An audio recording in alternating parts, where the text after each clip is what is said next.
CEO d'OpenAI m'a demandé pour développer l'IA magique, subconsciente qui sait tout faire, j'ai besoin d'a priori 7000 milliards de dollars. Le PIB de la France, par exemple, c'est 2600. Donc en gros, il demande 2 fois plus d'argent que le fonctionnement d'un État dans les plus puissants du monde, quoi. Il dit « I don't care si jamais je brûle 1 milliard, 2 milliards, 50 milliards, 500 milliards pour fabriquer cette IA générale, cause on va résoudre le changement climatique et le cancer. » Ce qui d'ailleurs au passage est la grande aberration écologique autour de l'IA, c'est qu'aujourd'hui il n'y a aucune responsabilité et il n'y a aucune transparence.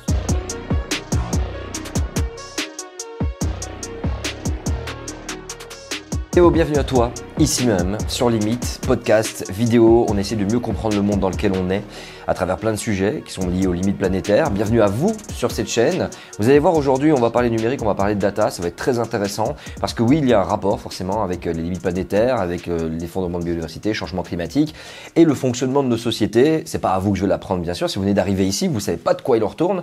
Et ben notre but, notre rôle, la raison d'être de cette chaîne, c'est vraiment d'essayer de vous faire voir le monde autrement que par peut-être éventuellement votre éducation ou votre environnement. Essayez de le comprendre mieux avec des experts, avec des chercheurs, avec des scientifiques, avec des gens en fait qui ont véritablement la tête dans le guidon et qui nous aident en fait à prendre les meilleurs choix politiques par la suite, les meilleurs choix aussi personnels pour votre famille, dans un monde où tout est en train de partir à volo. Et même si ce n'est peut-être pas la sensation que vous avez parce que vous nous regardez peut-être d'un pays qui a suffisamment d'énergie pour pallier à ces problèmes-là et d'argent, peut-être vous nous regardez d'un pays où vous voyez des événements climatiques intenses et cette chaîne a vraiment pour vocation de vous aider le plus possible. Donc n'hésitez pas, parce qu'on est là pendant un petit moment, de réduire la luminosité, pas la luminosité, non certainement pas, la résolution de votre vidéo, passez en 480p, c'est très très bien, même en dessous. Et si vous nous écoutez en podcast sur Spotify et ailleurs, eh bien soyez les bienvenus. N'hésitez surtout pas à commenter sur YouTube cette vidéo tout au long si quelque chose ressort et qui est important pour vous de mentionner. Merci, abonnez-vous. Théo, est-ce que tu peux te présenter pour nos amis qui ne te connaissent pas? Merci de me recevoir. Je m'appelle Théo Alves, je suis ingénieur en IA. Donc je suis autrement dit un geek depuis un petit moment. Je fais ce métier depuis 10 ans et je programme depuis que j'ai 10 ans, donc en gros depuis 20 ans. Et je suis spécialisé dans l'application de ces technologies-là sur les questions environnementales et sociales et sur leur impact sur la société. Donc je fais ça dans plusieurs organisations et notamment je suis coprésident d'une ONG qui s'appelle Data for Good depuis 5 ans et bénévole depuis une dizaine d'années dans cette association. Data for Good, les données au service du bien. Si vous êtes créé, c'est parce que pour l'instant on baigne dans quoi? Est-ce qu'on est dans une antithèse? C'est quoi si tu devais donner à résumer une synthèse, en tout cas un état des lieux du numérique aujourd'hui, parce que beaucoup de gens le vivent avec leur clavier, leur ordinateur, leur téléphone, mais on se rend pas compte de toute l'infrastructure. On en a déjà parlé, on a quelques liens à vous proposer ici, et même en description, qui parlent d'Internet et parlent du numérique. Mais toi, c'est quoi ton état des lieux? Il y a plusieurs aspects. Il y a des questions effectivement de données.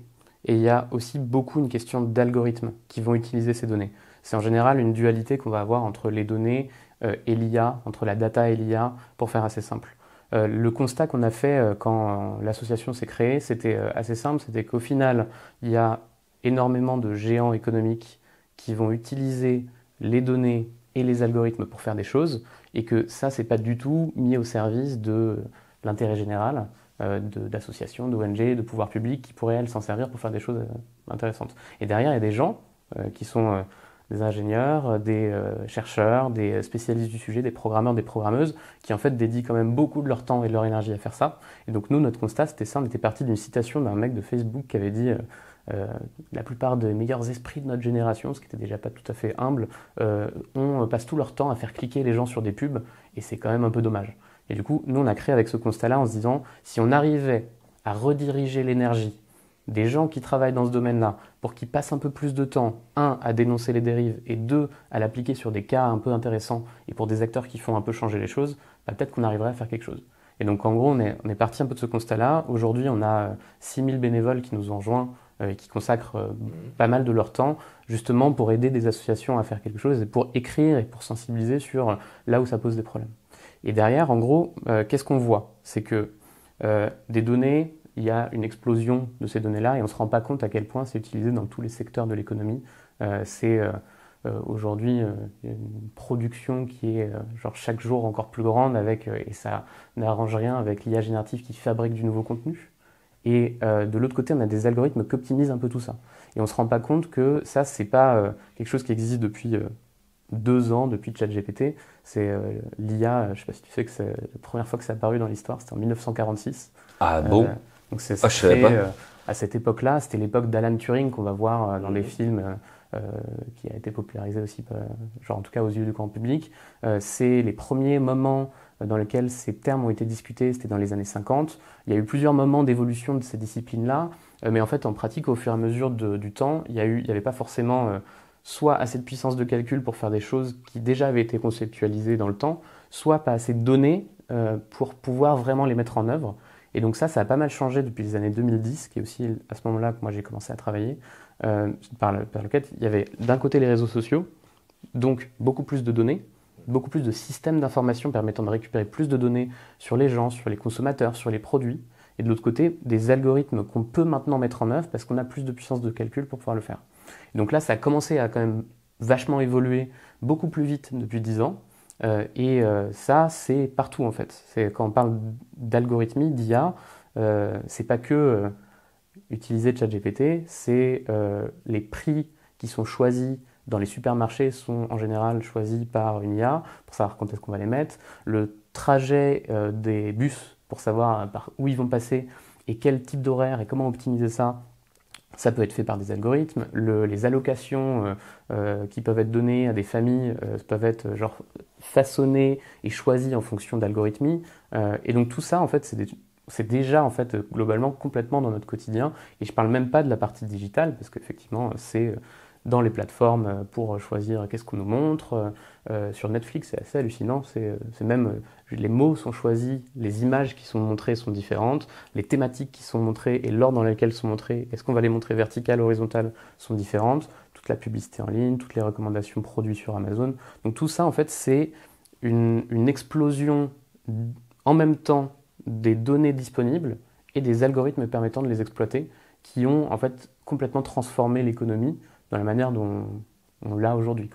En fait, on est dans une sorte d'optimisation continue depuis que la presse, l'information, la communication fonctionne pour toucher des cibles. Avant, c'était quand il fallait vendre un journal, tu avais le crieur dans la rue, achetez le journal, achetez le journal. Et ils se mettaient dans des quartiers, ils se ciblaient dans des endroits où les gens avaient plus de pouvoir d'achat, où il y avait un intérêt pour acheter le journal. Et je donne le cliché, et puis ça date d'il y a longtemps. Et on a l'impression que, au fur et à mesure que les technologies ont évolué, moi je suis un gars de radio, à la base je viens du monde de la radio, je travaille sur Fun, sur Énergie. Les radios c'était pareil, on envoie un émetteur et avec des sondages, vieille méthode quand même, les sondages téléphoniques, les sondages on vient toquer à la porte, bonjour, quelle radio vous écoutez, c'est comme ça aujourd'hui qu'ils font encore pour mesurer. Et ben ça permettait d'avoir des publics et donc on affinait avec la musique, avec l'offre, avec le produit pour correspondre en fait à une demande plus importante, c'est celui des marques qui essayent de faire de la diffusion, puisqu'une radio et les médias exigent généralement pour porter une marque en publicité, et c'est comme ça qu'ils gagnent leur vie.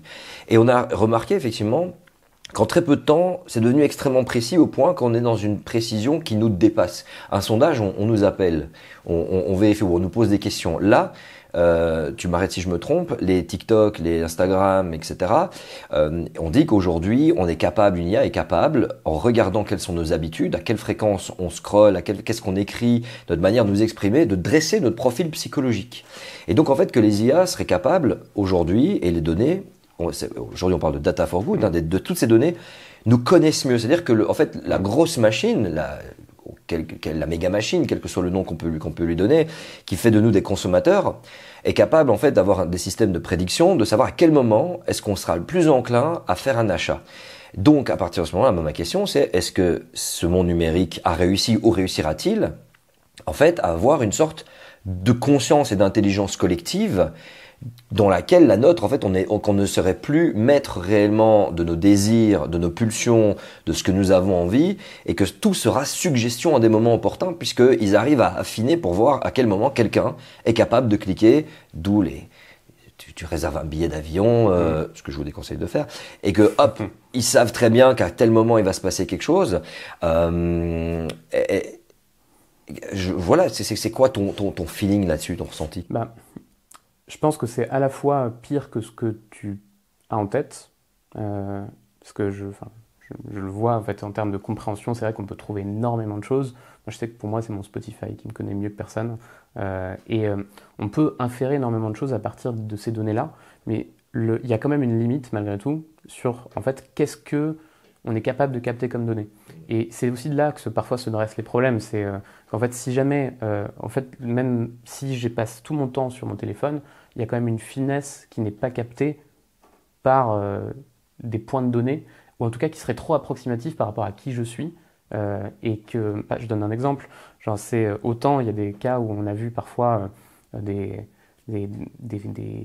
adolescentes qui recevaient par la poste des informations pour avoir des tests de grossesse, alors qu'elles ne savaient pas du tout si elles étaient elles-mêmes enceintes, et puis c'était le père qui avait découvert ça, ça avait fait un scandale à l'époque. Et en fait, en pratique, c'est des choses qu'on ne peut pas avoir dans le détail, savoir. On peut peut-être savoir par rapport à des fréquences d'achat, mais on ne pourra pas comprendre exactement quelle était la psychologie de la personne à ce moment-là. Et en fait, ça, c'est des choses que... Il y a tant d'approximations qui sont faites que malgré tout, je suis un peu rassuré sur le fait de me dire, bah ça, je sais que telle conversation, pour le coup, ça n'est pas capté. Et c'est là où genre, tout l'enjeu de la captation de données est en fait complètement importante. Mais derrière, l'approximation qu'on est faite, elle est assujettie à l'objectif qu'il y a derrière. Donc si jamais ça me comprend très très bien pour me recommander un livre, ça va peut-être pas du tout me comprendre tout court. Mais par contre, ça saura très bien me vendre un livre. Et donc à la fin, ça donne une vision qui est un peu partielle, qui optimise complètement la productivité et le consumérisme. Mais par contre, est-ce que c'est une surveillance globale qui nous comprend, une IA un peu magique qui nous comprend? Pour le coup, on en est loin de là. Et je pense que ça ne pourra pas l'être parce qu'en fait, on ne donne pas tant d'informations sur nous qui pourraient genre, totalement nous dévoiler sur l'ensemble des sujets. WhatsApp a accès à nos conversations. C'est quand même. En fait, tu n'as pas l'impression que cette concaténation de plein de données sur nous, à tel endroit, à tel truc, quelle app il utilise, il aime bien le foot, etc., qu'en fait, on n'a pas besoin réellement que l'IA ou les data n'ont pas besoin de le savoir avec précision, ils vont procéder par élimination en quelque sorte. Et de se dire, bah en fait, on est dans un essai-erreur, et que l'idée, c'est de se rapprocher le plus possible et d'affiner la précision de la chose, et qu'au final, bah, on te teste, et puis si on voit sur 4-5 clics que ça a marché, on se dit, c'est bon, on a son profil, en fait. Ah oui, complètement. Mais c'est toujours, en fait, le truc, c'est que c'est un profil par rapport à ce qu'on veut. Et donc, c'est un profil par rapport au temps d'attention. Et c'est ça, genre, tout l'enjeu de l'IA, c'est qu'en fait, ça apprend, quand on dit, d'ailleurs, enfin, pour revenir dessus, hein, c'est qu'est-ce que c'est qu'une IA? C'est un algorithme qui est capable de reproduire quelque chose à partir d'exemples qu'on lui a montrés. Et ça va savoir, pour être très précis, interpoler. Qu'est-ce que ça veut dire interpoler? C'est-à-dire, je mets des points, et si jamais j'ai des points qui sont comme ça, je peux me dire que j'ai un truc qui passe au milieu comme ça. Ouais. C'est-à-dire que si jamais je mets un nouveau point, un nouveau comportement, on montre un nouveau produit, on montre une nouvelle pub, bah, par rapport à des exemples qui ressemblaient, je vais peut-être pouvoir dire qu'est-ce qui va se passer. Ça ne s'est pas très bien extrapolé. Ça, on pourra en reparler par rapport à la radicalité qu'on pourra avoir besoin face à la crise écologique, c'est-à-dire inventer des nouvelles choses qui n'existent pas. Ça, c'est très dur pour une IA, parce que ça sait très bien faire. C'est trouver un truc moyen par rapport à des exemples qu'on lui a montrés. Et du coup, ça, quand on le fait, c'est forcément, mathématiquement, par rapport à un objectif d'optimisation. Par exemple, je vais montrer des produits par rapport au fait que je pense que cette personne-là va l'acheter. Et du coup, ça va comprendre un profil. C'est pour ça que je dis qu'il est approximatif. C'est que peut-être qu'il est très représentatif à la fin qui je suis, mais en fait, ça représente moi par rapport à mon comportement d'achat de ce produit-là. Et donc, au final, oui, par des essais au fur et à mesure, bah, à la fin, ça va très très bien savoir modéliser pourquoi j'achèterais cette paire de baskets. Par contre, ça ne saura rien dire sur mon style de musique préféré ou est-ce que je suis d'extrême droite ou pas. Peut-être que derrière, si on commence à croiser des informations entre elles, là, on peut commencer à exploiter cette information-là pour construire un profil. Et là, c'est là où vient l'enjeu de concentration des pouvoirs. C'est qu'en pratique, effectivement, dans les plateformes sociales, on commence à avoir des modèles comportementaux sur plein d'aspects différents qui, quand tu commences à les mettre ensemble, peut commencer à modéliser pour le coup de plus en plus le profil de quelqu'un. Mais par exemple, aujourd'hui, il n'y a pas d'accord de partage de données entre moi, ce que je regarde sur Netflix qui donne une information sur moi très forte, ce que j'ai sur mon téléphone Google, ce que je mets sur Instagram et mon comportement quand je prends le bus et par où je passe. si jamais ça existait, ça commencerait à fournir encore plus de points de données. Et donc il y a un vrai enjeu aussi à comment ces informations sont coupées en fait, et qu'on ne donne pas tout en fait aux mêmes personnes. Mais attends Théo, moi je rebondis sur ce que tu me dis. Il y a les GAFAM, donc Google, Amazon, Facebook, Apple, Microsoft et plein d'autres, hein, puisqu'il y a Tesla et il y en a vraiment énormément de plus en plus. Et Netflix et Disney+. Mais à partir du moment où moi j'utilise beaucoup Netflix ou la PlayStation, on sait ce que j'ai acheté. Aujourd'hui, les données, en fait, c'est vrai que je vois ce que tu veux dire. Il y a des formes de cloison, les données sont protégées, sauf quand c'est la CIA et Edward Snowden, si vous voyez ce que je veux dire. Mais soit, les données sont protégées, mais il y a quand même des ventes de données. Hein. Parfois, tu souscris, conditions d'utilisation, tu vends tes données. Donc en fait, tant que tes données de ton Google Maps sur ton trajet du bus quotidien restent sécurisées chez Google et qu'ils ne les vendent pas, ça va. Mais à partir du moment où les normes changent, ou des lois changent, ou qu'on rentre dans un contexte géopolitique extrêmement tendu et que tout d'un coup on dit bon bah il va y avoir un cross données parce que on doit être sûr que personne n'est en train de communiquer à des terroristes à travers le PlayStation Network, ce qui s'est fait. Hein. Ouais. À ce moment-là, donc en fait, on va connaître mes habitudes de PlayStation, mes habitudes de Netflix, mes habitudes d'achat. Qu'est-ce que je cuisine sur Marmiton, qu'est-ce que j'écoute comme musique. Et dès que là, ça va se croiser, admettons, ça se retrouve dans les mains des agences marketing, commerciales, de publicité. Alors là, on va clairement pouvoir arriver à la précision de me sonder. Et c'est là que je me pose comme question. Est-ce que je serai encore moi-même à partir de ce moment-là? Ouais. Tu vois, là, on va rentrer un peu dans la philosophie, on va aller plus dans les ressources, on va poser plein d'autres questions. Là, c'est un peu plus la question philosophique. Serais-je encore moi-même à partir du moment où, et l'IA qui pourrait regrouper tout ça, me comprendra beaucoup mieux, n'aura-t-il pas un temps d'avance et me suggérera quelque chose où j'aurai l'impression, et est-ce qu'on n'est pas déjà en train de le vivre, de me dire je suis libre, je suis une personne libre et j'ai mes propres décisions et mes propres choix, alors qu'en fait, non, tout a été défini. On est un peu dans le sujet de Matrix là. Et voilà, est-ce que mon destin sera défini ou est-ce que, la question du choix, est-ce que j'aurai encore le choix réellement ou est-ce que tout sera suggestion en fait? Déjà, tu dis choix et destin, ce qui, je pense, pose aussi une question de court terme et de long terme. Est-ce que le destin est une multiplication de petits choix en tout cas, sur le choix, et en particulier, du coup, là où il y a une possibilité, c'est totalement possible qu'effectivement, au fond, on n'est pas totalement maître de notre choix parce qu'on est hyper influencé, hyper suggéré. Est-ce qu'au fond, si jamais ça a pris de nous, est-ce qu'au final, c'est quand même pas notre choix, sauf qu'on ne l'avait pas exprimé? Peut-être aussi. Est-ce que le destin est sur une vision plus large, ça pose aussi des questions. Par exemple, moi, on m'a beaucoup posé la question de est-ce que, quand on a fait des exercices de design fiction dans lequel on se dit si en 2030, il y avait une IA qui recommandait dès 17 ans ou dès 15 ans la trajectoire scolaire d'un élève, en disant si jamais tu suis ce truc-là qui est optimisé pour toi, tu as plus de chances. Plus de chances et en plus, on va mettre les choses en place pour pouvoir le faire. Et si jamais tu ne choisis pas de suivre ça, et on s'était mis en mode dystopie, dans ce cas, tu te débrouilles, mais par contre, tu n'auras pas d'aide de l'État ou je ne sais pas quoi. On s'était posé cette question-là en se disant, en fait, si des politiques publiques commencent à se dire, en fait, je peux mieux comprendre ça, est-ce que je peux imaginer... C'est super plausible ce que tu es en train de me raconter. Excuse-moi, continue. C'est hyper plausible. Totalement. Et du coup, est-ce que ça, effectivement, tout de suite, par rapport à ça, on se pose tout de suite la question de, autant sur le temps court, on dit, oui, je me fais clairement influencer, ça, il n'y a aucun doute. Autant sur le temps long, même si c'est absolument plausible, est-ce que, malgré tout, en disant ça, est-ce qu'on aura notre libre arbitre à ce moment-là? Là, je me pose des questions, ça va forcément se dire, il va y avoir des réflexions, on va se dire, je vais peut-être choisir de suivre ce chemin d'orientation qu'on m'a dit, mais par contre, j'aurai peut-être conscience que c'est peut-être pas ce que je veux, et j'aurai quand même mon libre arbitre de peut-être me transformer un peu, me reconvertir à un moment, je sais pas. On voit beaucoup ça dans les Black Mirror, toujours une IA qui analyse chaque personne, c'est très connu effectivement dans la science-fiction, soi-disant qui te dit vous avez autant de pourcentage de chance, vous êtes amoureux, c'est une voix d'IA qui dit vous êtes amoureux, mais qu'est-ce que tu sais que je suis amoureux? Je le sais puisque votre rythme cardiaque, dès que vous parlez de cette personne, votre ton change. En fait, tellement des capacités analytiques, augmentation de la température. Je veux dire, on dit aujourd'hui que quelqu'un qui ressent des sentiments, on a ça, pas chez tout le monde, mais il y a la pupille qui s'écarquille. On est capable de voir quelqu'un qui est dans un rôle de séduction inconscient, pas genre je vais séduire, donc passer la main dans les cheveux et tout, mais que des IA soient capables d'analyser ça à travers des caméras pour avoir des coups d'avance sur nous. Mais bon, en même temps, les coups d'avance, notre état d'esprit fonctionne aussi beaucoup en fonction de ce qu'on mange. Et donc, si on mange mal, etc.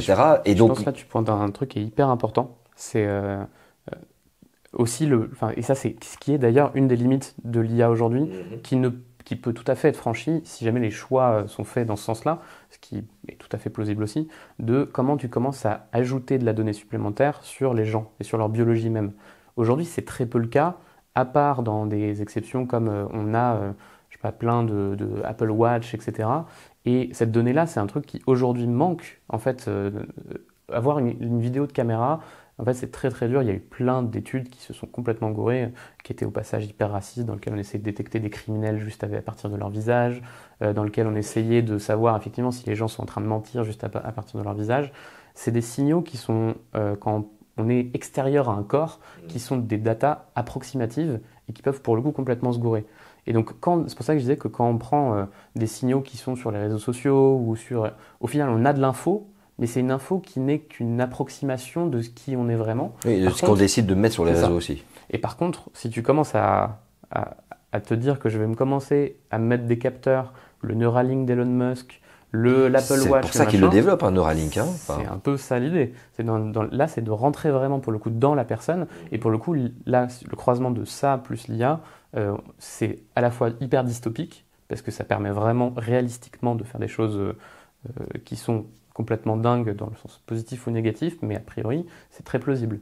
Et ça va être des choix de pousser très fortement économiquement pour que ça arrive, et des choix des citoyens de se dire, en fait, c'est n'importe quoi, je ne veux pas me mettre mon capteur...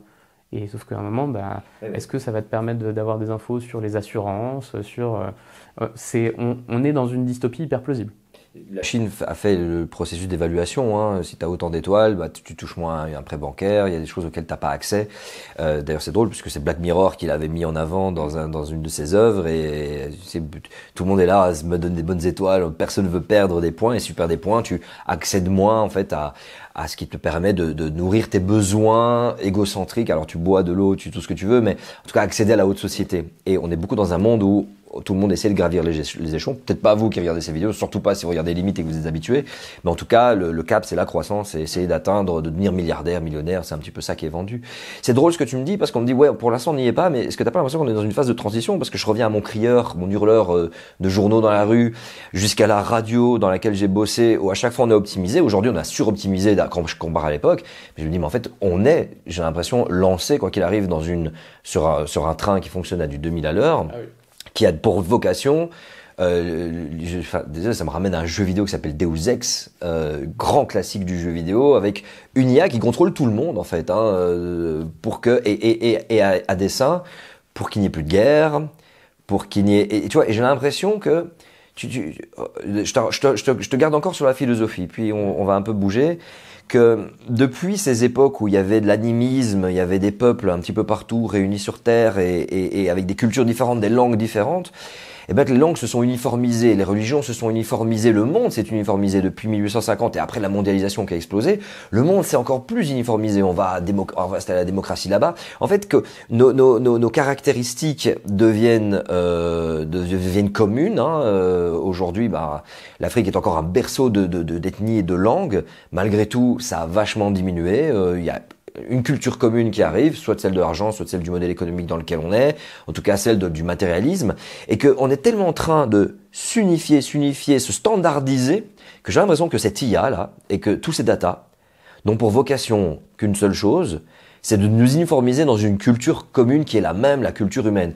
Et attention, je pose ça là, est-ce que c'est pas ça qui va être salvateur pour l'humanité par rapport à ces défis d'arrêter de se faire la guerre, d'arrêter de créer des conflits, d'arrêter tout simplement de s'occuper du changement climatique et de sa survie? Est-ce que la survie de l'humanité va passer par ces datas qui vont nous uniformiser? Ouais.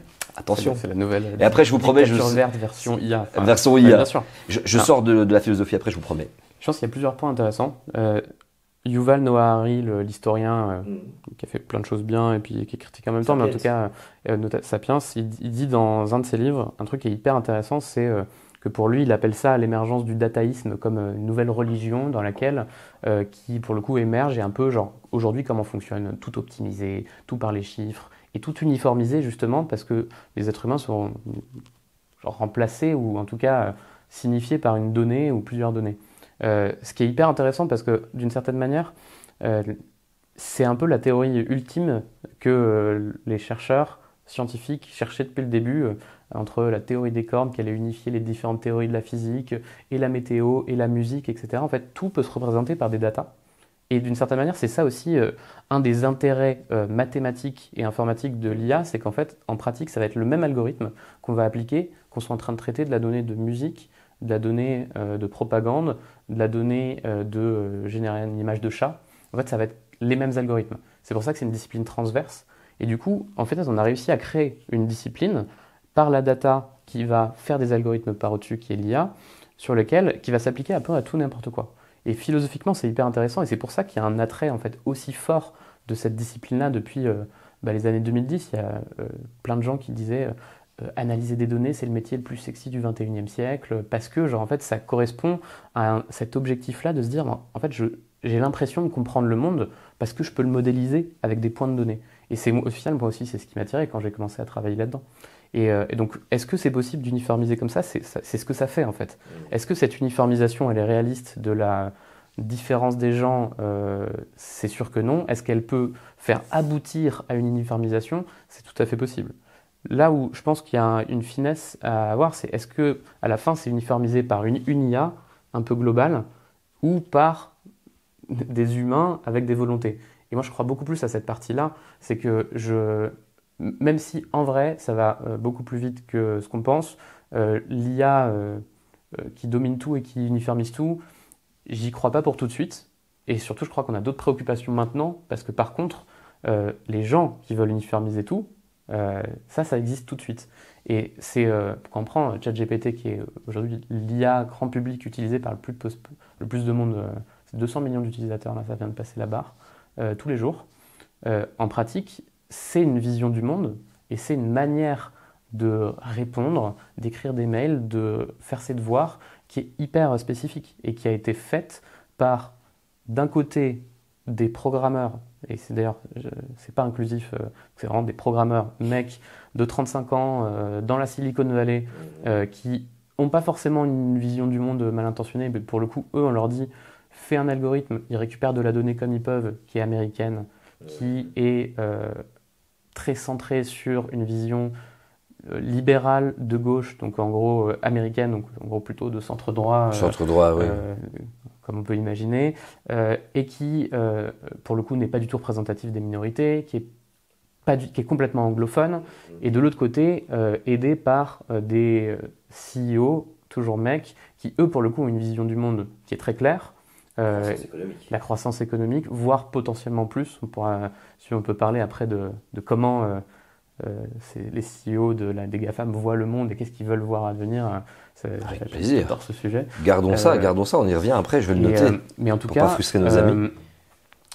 Ça fait que, effectivement, ça vient uniformiser la manière dont on s'en sert. Ce qui est assez fou, c'est qu'aujourd'hui, il y a déjà des faits de société dans l'éducation, auprès d'une certaine génération, de gens qui demandent à ChatGPT pour qui voter, de gens qui utilisent ChatGPT comme un coach émotionnel ou comme un psy. Oui. Il y a une recrudescence complètement dingue. Je l'ai testé là-dessus, j'ai testé sur tout. Hein. Ah, ça marche très bien. Voilà, testez-le, vous me dites aujourd'hui tu es mon médecin, aujourd'hui tu es mon coach de vie, aujourd'hui tu es mon meilleur ami, hypocrite. Ouais. Testez-le sur plein de trucs. Ouais. Il joue, il est bluffant. Ah mais c'est toujours bluffant. En tout cas, toujours de plus en plus bluffant. Au moment où on fait la vidéo, on est au 4.0, donc pas le 4.0, le 4.0, qui est le dernier modèle ChatGPT. Je crois qu'ils sont sur le 5 ou le 4.02, ou je sais plus très bien. Soit, et oui, il est efficace en fait, parce qu'il fait preuve d'empathie, parce que tu sais, nous on est très binaire. Dans la colère, on peut être très binaire. Et je l'ai testé en me mettant, genre, je suis en colère, je reproche ça à telle personne, et il arrive en fait à me faire du bien en me donnant raison. Oui, tu as raison, c'est vrai. Donc, à passer par des étapes psychologiques, je me disais, ça c'est drôle, là, il est en train de flatter mon ego en disant, tu dois accepter tes émotions, c'est bien d'accepter ses émotions, ça montre et ça affirme qui tu es. Donc, en fait, il va dans mon sens, et tu sais, on aime bien que ça aille dans notre sens. Et puis après, tout d'un coup, il te dit, écoute, et là, il arrive dans l'aspect un peu, faut pacifier la situation. Prends le temps d'affirmer tes trucs, mais écoute la personne en face. Peut-être que la personne en face a aussi des arguments. Et tu te dis, mais t'es doué, mon gars. C'est un truc de psychologie en moins, quoi. Imagine quand on aura la synthèse vocale sur ChatGPT. Alors là, tu dis, bon, GPT, aujourd'hui, il m'est arrivé un truc, qu'est-ce que tu me conseilles de faire? Ah, je te conseille d'envoyer un mail de réclamation. Super, tu peux l'écrire, je te le fais tout de suite. Est-ce que ça te convient? Ouais, vas-y, envoie. Et rajoute-leur le fait que j'hésite à porter plainte. Ok, super Vince, mais je vais le mettre en finesse de telle manière à ce que la personne en face le comprenne et à la fois ne le comprenne pas et ça sème le doute et ça va permettre… Mais tu imagines dans quoi on arrive? Je l'ai testé là-dessus. Il fonctionne, il est doué. Et là, tu te dis, ok, là, j'ai plus le contrôle. Moi, geek que je suis, j'ai plus le contrôle sur rien. C'est ça, mais là, tu as tout à fait raison. Mais le seul truc, c'est effectivement, c'est qui est derrière et comment ça fonctionne. Et je pense que c'est ça le truc qui peut tout changer. Enfin, tout changer. En tout cas, c'est ce qui change tout dans l'analyse du sujet. En fait, à la fin, c'est pas cette IA neutre magique qui te répond, quoi. C'est un programme informatique conçu par des humains dans un cadre et un contexte socio-économique qui est celui dans lequel c'est arrivé. Et c'est ça qui change un peu, pour moi, la vision des choses. C'est que donc, est-ce qu'on va avoir une IA neutre qui nous aiderait à résoudre tous les problèmes? En fait, pourquoi pas si jamais c'était le choix de design de ce qui a été pris par les gens qui fabriquent ces outils-là. Mais nous y sommes. Quelle est la vision du monde alors du coup de ces fameux CEO de la Silicon Valley? J'imagine bien qu'ils, comme tu l'as dit, socio-économique complètement différent, culture différente, la croissance infinie dans un monde fini, ils y croient pas. Ces questions-là ne sont pas encore arrivées là-bas, il faut le préciser. Alors Big Up Janko qui a envoyé sa BD aux États-Unis pour la sortir en anglais. En fait, la France est vraiment un des pays précurseurs sur cette question-là, les notions de décroissance, de limites physiques. Les États-Unis, je pense que s'ils ont moins de ressources sur leur territoire, ils les allouent pour faire la guerre sur les territoires extérieurs, pour continuer à perpétuer le modèle en quelque sorte. Bon, je me projette, mais qu'est-ce qui se passe dans leur tête? Comment est-ce qu'ils ont conçu le truc? Et comment est-ce qu'on peut justement faire en sorte que les data et l'IA soient davantage en fait utilisés sans ce but mercantile de croissance économique? J'essaye de faire l'analyse, je ne les connais pas, donc c'est mon analyse du sujet. Il y a un sujet de croissance économique, mais donc de rentabilité économique. Il y a surtout un sujet de pouvoir, et il y a encore plus pour moi un sujet j'ai une croyance très profonde, surtout par exemple côté Sam Altman, que ça va bénéficier à l'humanité un jour ou l'autre. Et ça, je trouve ça hyper intéressant. Croissance économique, effectivement, c'est atteint des niveaux qui sont complètement dérisoires, qui sont complètement fous, je veux dire. Aujourd'hui, Nvidia, qui fabrique les cartes graphiques, on va en parler peut-être sur les impacts écologiques, est devenue l'entreprise la plus valorisée du monde. Devant Apple, parce qu'en fait, en pratique, à la fin, dans la ruée vers l'or, c'est ceux qui vendent des pelles qui s'en sortent le mieux, quoi. Et donc, la Nvidia, qui fabrique les interfaces de calcul, ça a explosé en bourse. Je pense que c'était juste des cartes graphiques pour les consoles ou pour les PC. C'est comme ça que ça a commencé. Hein. Ouais. À la base, dans les années 2000, c'était les cartes graphiques pour les jeux vidéo. Ouais. Et en fait, j'avais Nvidia, ça me faisait du bien. Je me dis, c'est une valeur sûre, les graphiques vont être bien. Ça va être. C'est ça. Il fallait optimiser le driver X et tout. Enfin, voilà. Je vois très bien. Les GeForce, les voilà, GPU, tu mettais la mise à jour et tout. C'est un truc de gamer. Et en fait, le truc, c'est que qu'est-ce que ça sait très bien faire, une carte graphique, petite digression là-dessus, c'est faire du calcul en parallèle. C'est-à-dire qu'en gros, si jamais je dois calculer 50 multiplications, imaginons que je fais ça, je n'ai pas à faire 50 fois d'affilée avec ma calculette, parce que du coup, je le fais 50 fois. Là, en gros, je les fais les 50 en même temps. C'est des puces de calcul qui sont faites pour ça. Ça sert dans les jeux vidéo et ça sert dans l'IA. Dans les jeux vidéo, ça sert notamment à faire tout ce qui est ray tracing, pour calculer genre une particule de lumière qui rebondit pour pouvoir avoir un impact réaliste. En fait, si j'ai plein de particules de lumière, je suis content de le faire en parallèle. Dans l'IA, ça sert à quoi? Ça sert à faire des calculs pour mettre à jour des probabilités de ce que je suis en train de modéliser. Et comme par exemple sur ChatGPT, ou pour tous ces modèles d'IA génératifs sur le texte, admettons que j'ai 100 millions de mots possibles dans toutes les langues, correspondent à tous les mots possibles de la langue anglaise, française, swahili ou je ne sais quoi, au final, à chaque moment, je vais calculer la probabilité du mot suivant sur ces 100 millions de trucs. Et ça va me dire, le mot le plus probable qui va venir juste après, c'est ce mot-là. Par exemple, 1, 2, 3, soleil et 4 sont les deux mots peut-être les plus probables en français. Et ça va calculer sur tous les mots.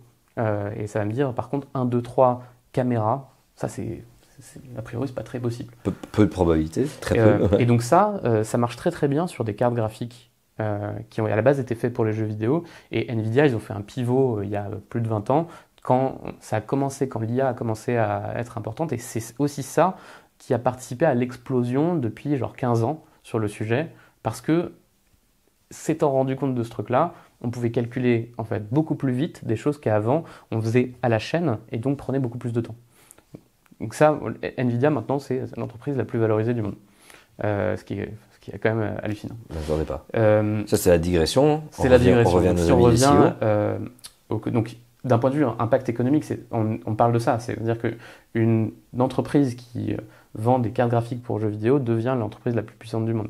Derrière, autre exemple, Sam Altman, donc le CEO d'OpenAI, il n'y a pas longtemps, a demandé à des investisseurs en capital risque, pour développer l'AGI, donc l'Artificial General Intelligence, donc l'IA magique, subconsciente qui sait tout faire, qui pourrait résoudre plein de problèmes dans le monde, etc. J'ai besoin d'a priori 7 000 milliards de dollars. 7 000 milliards de dollars, c'est le PIB de la France, par exemple, c'est 2600. Donc en gros, ils demandent 2 fois plus d'argent que le fonctionnement d'un État dans les plus puissants du monde, quoi. Et donc on parle de ces enjeux-là économiques. En termes de revenus, bien entendu, ils rapportent quand même beaucoup d'argent, même s'ils en crament beaucoup plus. Donc la partie économique, elle est hyper importante. C'est des sous comme on n'a jamais imaginé, mais elle est presque secondaire par rapport à d'autres aspects. Je disais, deuxième aspect pour moi, c'est le pouvoir. Et effectivement, aujourd'hui, l'IA est apparu comme le sujet géopolitique de ces 2 dernières années, alors que c'était nulle part avant. Et avec une course à qui va avoir l'IA la plus puissante, des financements qui sont faits à tous les niveaux sur les startups, genre là, il y a des analyses des fonds d'investissement qui disent si jamais tu mets le pourcentage de startups qui ont présenté quelque chose qui avait IA dedans en 2023 ou en 2024. En fait, c'est limite, on ne pouvait pas lever de fonds pour développer un projet si jamais ça ne parlait pas d'IA. Tous les pays se sont mis en tête de se dire toute ma population doit être formée à l'intelligence artificielle, que si jamais on n'est pas dans la course à l'intelligence artificielle, c'est qu'on n'est pas du tout dedans, qu'il faut que les armées soient équipées de ça, parce qu'en fait, derrière ça... Et donc, il y a un sujet géopolitique qui fait que, en fait, ces géants du numérique ont une place qui, avant, était une place qui était très... en fait, je suis partout auprès de tous les consommateurs, mais qui n'était pas aussi importante presque d'un point de vue politique. Et ça, je pense que c'est vu qu'on est quand même face à des gens qui ont très envie d'aller de l'avant, cette partie-là, pour moi, les importe presque plus que l'argent. Et d'ailleurs, Sam Altman, hier, j'ai entendu une interview de lui qui disait, en fait, il dit « I don't care si jamais je brûle 1 milliard, 2 milliards, 50 milliards, 500 milliards pour fabriquer cette IA générale, parce que it will be worth it ». Et ça, pour moi, c'est le 3e point dans leur psychologie qui est hyper importante, c'est l'intentionnalité ou la croyance, parce que c'est vraiment dans l'état de croyance que... Ils croient quelque chose qui n'est appuyé appuyé par par changer rien. le monde. Et ils se disent, et quand tu écoutes un mec comme Sam Altman, comme Mustafa Suleyman, qui est le directeur de l'IA chez Microsoft, même comme Zuckerberg, Zuckerberg, j'ai une autre digression sur lui, il dit « It's going to be worth it because on va résoudre le changement climatique et le cancer », en gros. Et t'écoutes tout le monde, c'est toujours « on pourrait », si on avait cette IA-là, développer ça. Sauf Zuckerberg qui, lui, effectivement, disait... alors, je pense qu'il a un peu fourché sa langue parce que c'était peut-être ce qu'il voulait dire. Il a dit parce qu'on va construire des produits incroyables. Donc, lui, il retombait quand même sur un sujet de... Voilà, il faut vendre. On est en plein dedans. Et donc ça, par contre, je ne sais pas quelle est leur part de psychologie dans laquelle ils se disent que peut-être qu'effectivement, avec cette IA superbe sur laquelle ils mettent énormément d'argent à hauteur de plusieurs des budgets des États, ils peuvent résoudre ces problèmes-là et que du coup, ils ont un peu ce truc de complexe de Dieu, moi, je pense que je vais résoudre ce truc-là. Et sauf que à la fin, en fait, l'intention, qu'elle soit là, pas là, honnête ou cachée, en fait, on s'en fiche. En pratique, derrière, ça va pas du tout dans ce sens-là. Et c'est ça c'est ça qui vendent, c'est des vendeurs de rêves aux investisseurs sur une société future où justement on aurait une IA générale qui aurait résolu les problèmes de paix et de changement climatique, etc. D'embouteillage, de tout à la fois. Mais qui en fait n'est pas du tout le cas. Embouteillage, désolé, je fais plein de digressions, mais C'est Alain Damasio, je ne sais pas si tu l'as déjà reçu, qui écrivait dans son dernier livre La vallée du silicium, dans lequel il est allé dans la Silicon Valley pour constater la psychologie de ces personnages. Donc vraiment un livre à lire incroyable si on veut comprendre un peu comment ça fonctionne. Et qui disait, prenons la promesse des embouteillages et de décongestion et du coup de décarbonation des autoroutes. Des grandes villes américaines. Des grandes villes. Qui ont un retard sur le train. Oui, la voiture est pire. Et il dit, c'est ça l'objectif, c'est de se dire en fait on va développer ces tunnels avec des trains autonomes, des voitures autonomes, et qu'en fait en pratique on est en train de créer une société hyper individualiste. Au lieu de prendre le bus, on va avoir ça. Et donc, c'est la propagation de leur vision de la société dans un rêve qui s'abstrait des limites. Qui s'abstrait complètement des limites. Il y a un site internet qui est très intéressant, j'ai oublié le nom, c'est Truckopocalypse, qui montre qu'est-ce qui se passe si tout d'un coup, tu n'avais plus les camions qui venaient livrer de la bouffe et que les camions ne circulaient plus du jour au lendemain. Et ça te montre, après 3 jours, il se passe ceci. Et puis au fur et à mesure, c'est l'alimentation qui est impactée. On dit que la ville de Paris a 3 jours d'autonomie en termes de nourriture. Si les camions ne viennent plus, qu'il y a un gros stop ou un machin. Donc pour dire à quel point, effectivement, et les habitués de cette chaîne savent que nous sommes perfusés aux énergies fossiles à 80-84% à l'échelle planétaire. Et qu'effectivement, si ça arrive du jour au lendemain, il se passe quelque chose. Mais justement, on a remarqué qu'on perd des compétences, parce que, surtout dans les villes, secteur tertiaire, c'est un secteur, entre guillemets, intellectuel, dans lequel il ne faut pas pouvoir se servir d'une machette ou d'un truc de soudure, en quelque sorte. Mais c'est toujours des métiers les métiers manuels sont toujours très très importants, mais que ça, c'est quelque chose qui se perd. À partir du moment où on a des développeurs en informatique et que l'IA fait ton taf, littéralement, et fait la plupart des tafs, puisqu'il paraît il n'y a que 35 métiers qui ne seront pas remplaçables, ou je ne sais plus très bien. Même la médecine, quoi. Je veux dire, elle va être capable d'absolument tout. Ce que je me dis, c'est qu'on va perdre des compétences, mais qu'au-delà de ça, on a déjà perdu des compétences pour notre survie. Parce que si demain, Bruxelles, où on t'a invité, on n'a plus de camions qui livrent de la bouffe, moi je ne sais pas cultiver. Je vais être très honnête. Je vais faire pousser de la menthe, je vais dire cool, on va grailler la menthe. Tu demanderas à ChatGPT. Ouais, comment survivre. Si j'ai encore accès, parce que tout ça a un effet boule de neige et tout ça.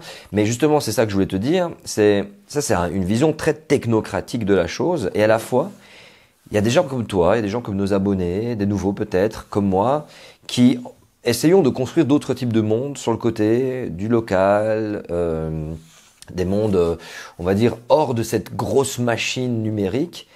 Et est-ce qu'en fait, c'est pas l'occasion, est-ce qu'il est possible, en fait, d'avoir, nos serveurs, nos data centers, mais en coopérative, décentralisés, qui vont nous permettre, en fait, d'avoir quelque chose. Est-ce que c'est pas à travers ça? Dans un cas de décroissance, on dit que les choses vont se décentraliser des grandes villes, on parle de résilience territoriale, des territoires qui vont s'organiser. Qu'en fait, un territoire, moi je décide quand il va falloir bosser tous ensemble pour subvenir à nos besoins, de dire moi je vais avoir le data center qui va nous permettre de fonctionner en intranet ici entre nous. Toi tu vas t'occuper des carottes, toi tu vas t'occuper, en microcosme un peu, tu vois, et que on est plein de petits trucs d'autres systèmes de villes qui se développent, et je voulais savoir, est-ce que c'est pas là la solution face à cette grosse machine qui est en train de nous cyberpunkiser? Alors c'est marrant, c'est hyper intéressant comme question. Je pense qu'il y a quelques années, donc pré-ChatGPT on va dire, j'aurais répondu oui sans problème, et aujourd'hui je te répondrais oui à moitié. Pourquoi je dis ça? C'est parce qu'en fait, quand tu développes un logiciel, un système, un algorithme d'IA, tu peux tout à fait, en fonction de ce que tu fais, c'est l'avoir sur ton ordinateur ou sur ton téléphone. Moi, genre 98% de ce que j'ai programmé dans ma vie, et j'ai fait des systèmes comme ça, c'était toujours sur mon ordinateur sans connexion Internet. C'est d'ailleurs pour ça que ça marchait très bien. Genre, j'adorais prendre le train parce que j'avais 4 heures de code devant moi et j'avais pas besoin d'Internet pour le faire. Parce qu'en fait, la puissance de calcul d'un ordinateur est largement suffisante pour faire plein de choses. Par exemple, si je veux analyser des images, un texte, faire des projections, des prédictions, etc. Excel fait de l'IA, par exemple. Au passage, quand on a un tableur et qu'on veut voir combien de ventes je vais avoir le mois d'après, ça peut fonctionner. Et donc, c'est tout à fait possible de le faire. Et même d'ailleurs, Apple, ils sont un peu revenus en arrière, mais en tout cas, une de leurs visions, c'était de se dire que dans les téléphones Apple, comment ils se positionnent eux face à l'IA. Ils ont un peu pris le train en retard par rapport aux autres géants du numérique. Ils avaient de l'avance quand même avec, c'est pas l'IA, mais avec Siri. Exactement. Et puis, dépassés là. Hein. Un peu dépassés, ils avaient trop une culture un peu fermée. Parce qu'Android a Gemini, je crois. Exactement. Et eux, ils se sont dit, en fait, est-ce qu'on peut avoir des IA, des logiciels vachement plus intégrés dans le téléphone qui tournent juste avec la batterie du téléphone. Et quand c'est ça, en fait, pour le coup, c'est tes données, ça fonctionne tout à fait. Mais tu n'as pas besoin d'extérieur. Tu n'as pas besoin d'avoir une Exactement. connexion. Et tu n'as pas besoin de data center. Il y a la grande majorité des IA aujourd'hui n'ont pas besoin de data center, n'ont pas besoin de puissance de calcul de dingue et fonctionnent très bien sur un ordinateur ou un téléphone. Attends, quand je suis sur ChatGPT, sur chatgpt.com. Sauf là. Et c'est là où il y a quelque chose qui est important, c'est effectivement l'IA générative. Elle a apporté un changement structurel par rapport à l'IA qui est complètement différent, qui est que, en gros, je me permets de faire l'explication un peu large pour qu'on comprenne vraiment. Ce qui a vraiment changé depuis quelques années, qui participe à cette explosion, ça n'est pas spécialement ChatGPT. C'est la technique qu'il y a derrière ChatGPT. Qui, en gros, on a appelé ça de l'auto-supervision. C'est-à-dire que pour pouvoir comprendre un texte, avant, moi, ce que je faisais, c'était, je disais, voici des exemples de textes qui parlent de climat, par exemple. Est-ce que tu sais me dire si ce texte-là, il parle de climat? Et je partais du début. Je récupérais 1000 textes qui parlent de climat, 1000 textes qui ne parlent pas de climat. Ce qui a été inventé il y a quelques années, en tout cas, qui a vraiment explosé, c'est le fait de dire, si jamais, avant de te demander si ça parle de climat ou pas, je te faisais découvrir tout l'Internet. Et je te faisais vraiment apprendre la conjugaison, la grammaire. Je te montrais du Shakespeare, je te montre du Baudelaire, je te montre plein de textes pour que tu commences toi-même à comprendre comment le langage fonctionne, Et ça, en gros, ça a permis de créer ce qu'on a appelé à un moment, maintenant on n'appelle plus vraiment comme ça, des modèles d'IA de fondation. C'est-à-dire des trucs qui ont déjà été entraînés de façon un peu générique sur plein de choses, de telle sorte à ce que quand tu lui montres une nouvelle tâche et que tu lui dis est-ce que ça parle de climat ou pas, en fait, il comprend un petit peu déjà la langue française pour pouvoir... il comprend déjà certains mots, il comprend que des mots s'associent dans un champ lexical. Et du coup, ça permet de faire des nouvelles choses beaucoup plus rapidement, avec moins de données qu'avant, d'une certaine manière. Parce qu'on lui a déjà fait découvrir tellement de généralités avant, un peu comme si on lui avait donné un modèle du monde qui déjà lui permettait de répondre beaucoup plus facilement. Ça, c'est une énorme innovation, parce que du coup, ça permettait de se dire, ce qu'on faisait vraiment avant dans l'IA, c'était on reprenait chaque problème du début à la fois. Et maintenant, on ne reprend plus jamais un problème du début, on prend toujours quelque chose qui a déjà été préparé à comprendre plein de choses pour rajouter quelque chose. Le vocabulaire, la connaissance d'Internet, tout ça. Okay. Sauf que, quand je faisais moi un petit problème moi-même du début, je le faisais avec mon ordinateur, avec mes moyens à ma disposition. Et ça marchait peut-être pas très bien, mais j'arrivais à le faire marcher. Là, aujourd'hui, on s'appuie sur des méga modèles, et ça c'est quelque chose qui a explosé exponentiellement depuis 5 ans, qui deviennent trop gros pour maintenant fonctionner nativement sur un ordinateur ou un téléphone. Et du coup, ça veut dire quoi? C'est-à-dire qu'on va déférer, outsourcer le calcul dans des gros data centers vers des gros data centers qui, eux, du coup, ont la puissance de calcul. Et eux, pourquoi ils peuvent se le permettre? C'est parce que si beaucoup de gens l'utilisent, du coup, ils peuvent mutualiser les ressources, ils peuvent optimiser un peu tout ça. Et aujourd'hui, on est dans une situation qui est hyper bizarre, sur laquelle, en pratique, on ne programme presque plus, on vient chercher de la puissance de calcul, voire directement, tout chez OpenAI, chez Google, etc. Et c'est dans les praticiens de l'IA, c'est quelque chose qu'on faisait très peu avant. Et du coup, on était en maîtrise, mais maintenant, ça coûte trop cher, et c'est trop forte puissance de calcul, et donc on préfère payer au mot généré. En pratique, quand on a un abonnement de ChatGPT, on paye 20 € par mois, et ils espèrent qu'on ne va pas trop l'utiliser, en gros. Et qu'on l'utilisera moins que ce que ça va coûter en électricité. On l'utilise beaucoup, quoi. Et finalement, donc là, ils sont clairement en train de vendre à perte. Mais quand on programme maintenant, moi, je paye au mot généré. Et en fait, le payer au mot généré, ça me coûte beaucoup moins cher que de maintenir moi-même mon data center. Et donc, en gros, ça pose une question pour revenir à est-ce qu'on peut avoir une coopération territoriale et des IA locales, etc. Oui, c'est tout à fait possible. Ça dépend sur quel type de sujet et ça dépend avec quel niveau de performance. Par exemple, je ne crois pas à ce qu'un petit territoire fait de quelques communes pourra avoir un data center aussi puissant, donc en gros, qui leur apporterait un niveau de service aussi important que si jamais ils utilisaient les services directement de ChatGPT, d'OpenAI. Et donc en gros, ça pose une question à nouveau de sobriété, qui est est-ce que je veux faire quelque chose de local, qui est possible, mais qui en gros va être moins bien que si jamais j'étais dépendant des géants du numérique. Et donc, pourquoi pas, en fait, ça peut, du coup, peut-être si on se dit, en fait, peut-être que j'aurais pas un assistant de politique publique dans mon canton qui me dira... on n'a pas besoin de tout ça. Mais en fait, peut-être que j'en ai pas besoin. Donc, des IA qui optimiseraient, par exemple, des transports scolaires ou la mutualisation du covoiturage ou ce genre de choses. De l'agriculture locale. Hein, Ça, franchement, absolument aucun problème. Un ChatGPT aussi puissant qu'on a aujourd'hui, territorialisé, impossible. Oui, voilà. Mais je crois qu'à partir du moment où on territorialise quelque chose, on se défait de certains besoins, dont la sobriété. Bien sûr. Et donc là, aujourd'hui, beaucoup de gens l'utilisent pour analyser des trucs qui répondent aux besoins d'un certain monde dans lequel on est.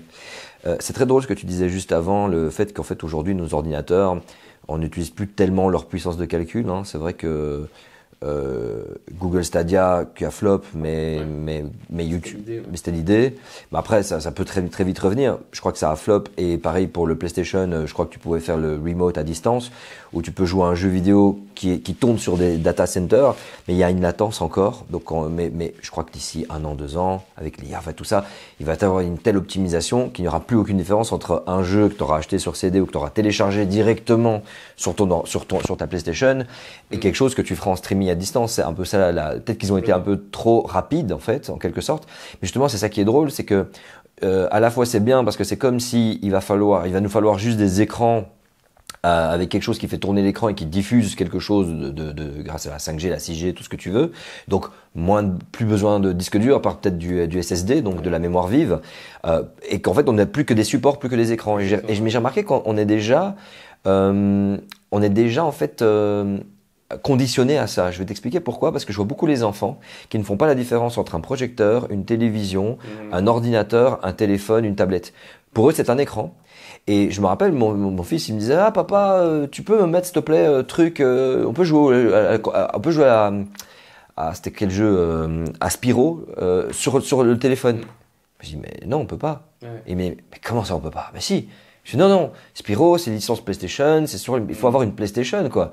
Et il me dit oh franchement. Et en fait, je me dis ouais mais attends, c'est vrai que la PSP avait ce système-là et que ça commence de plus en plus à être cross-support. Mais alors on se dit cool parce que peut-être que le téléphone il va nécessiter moins de choses en quelque sorte.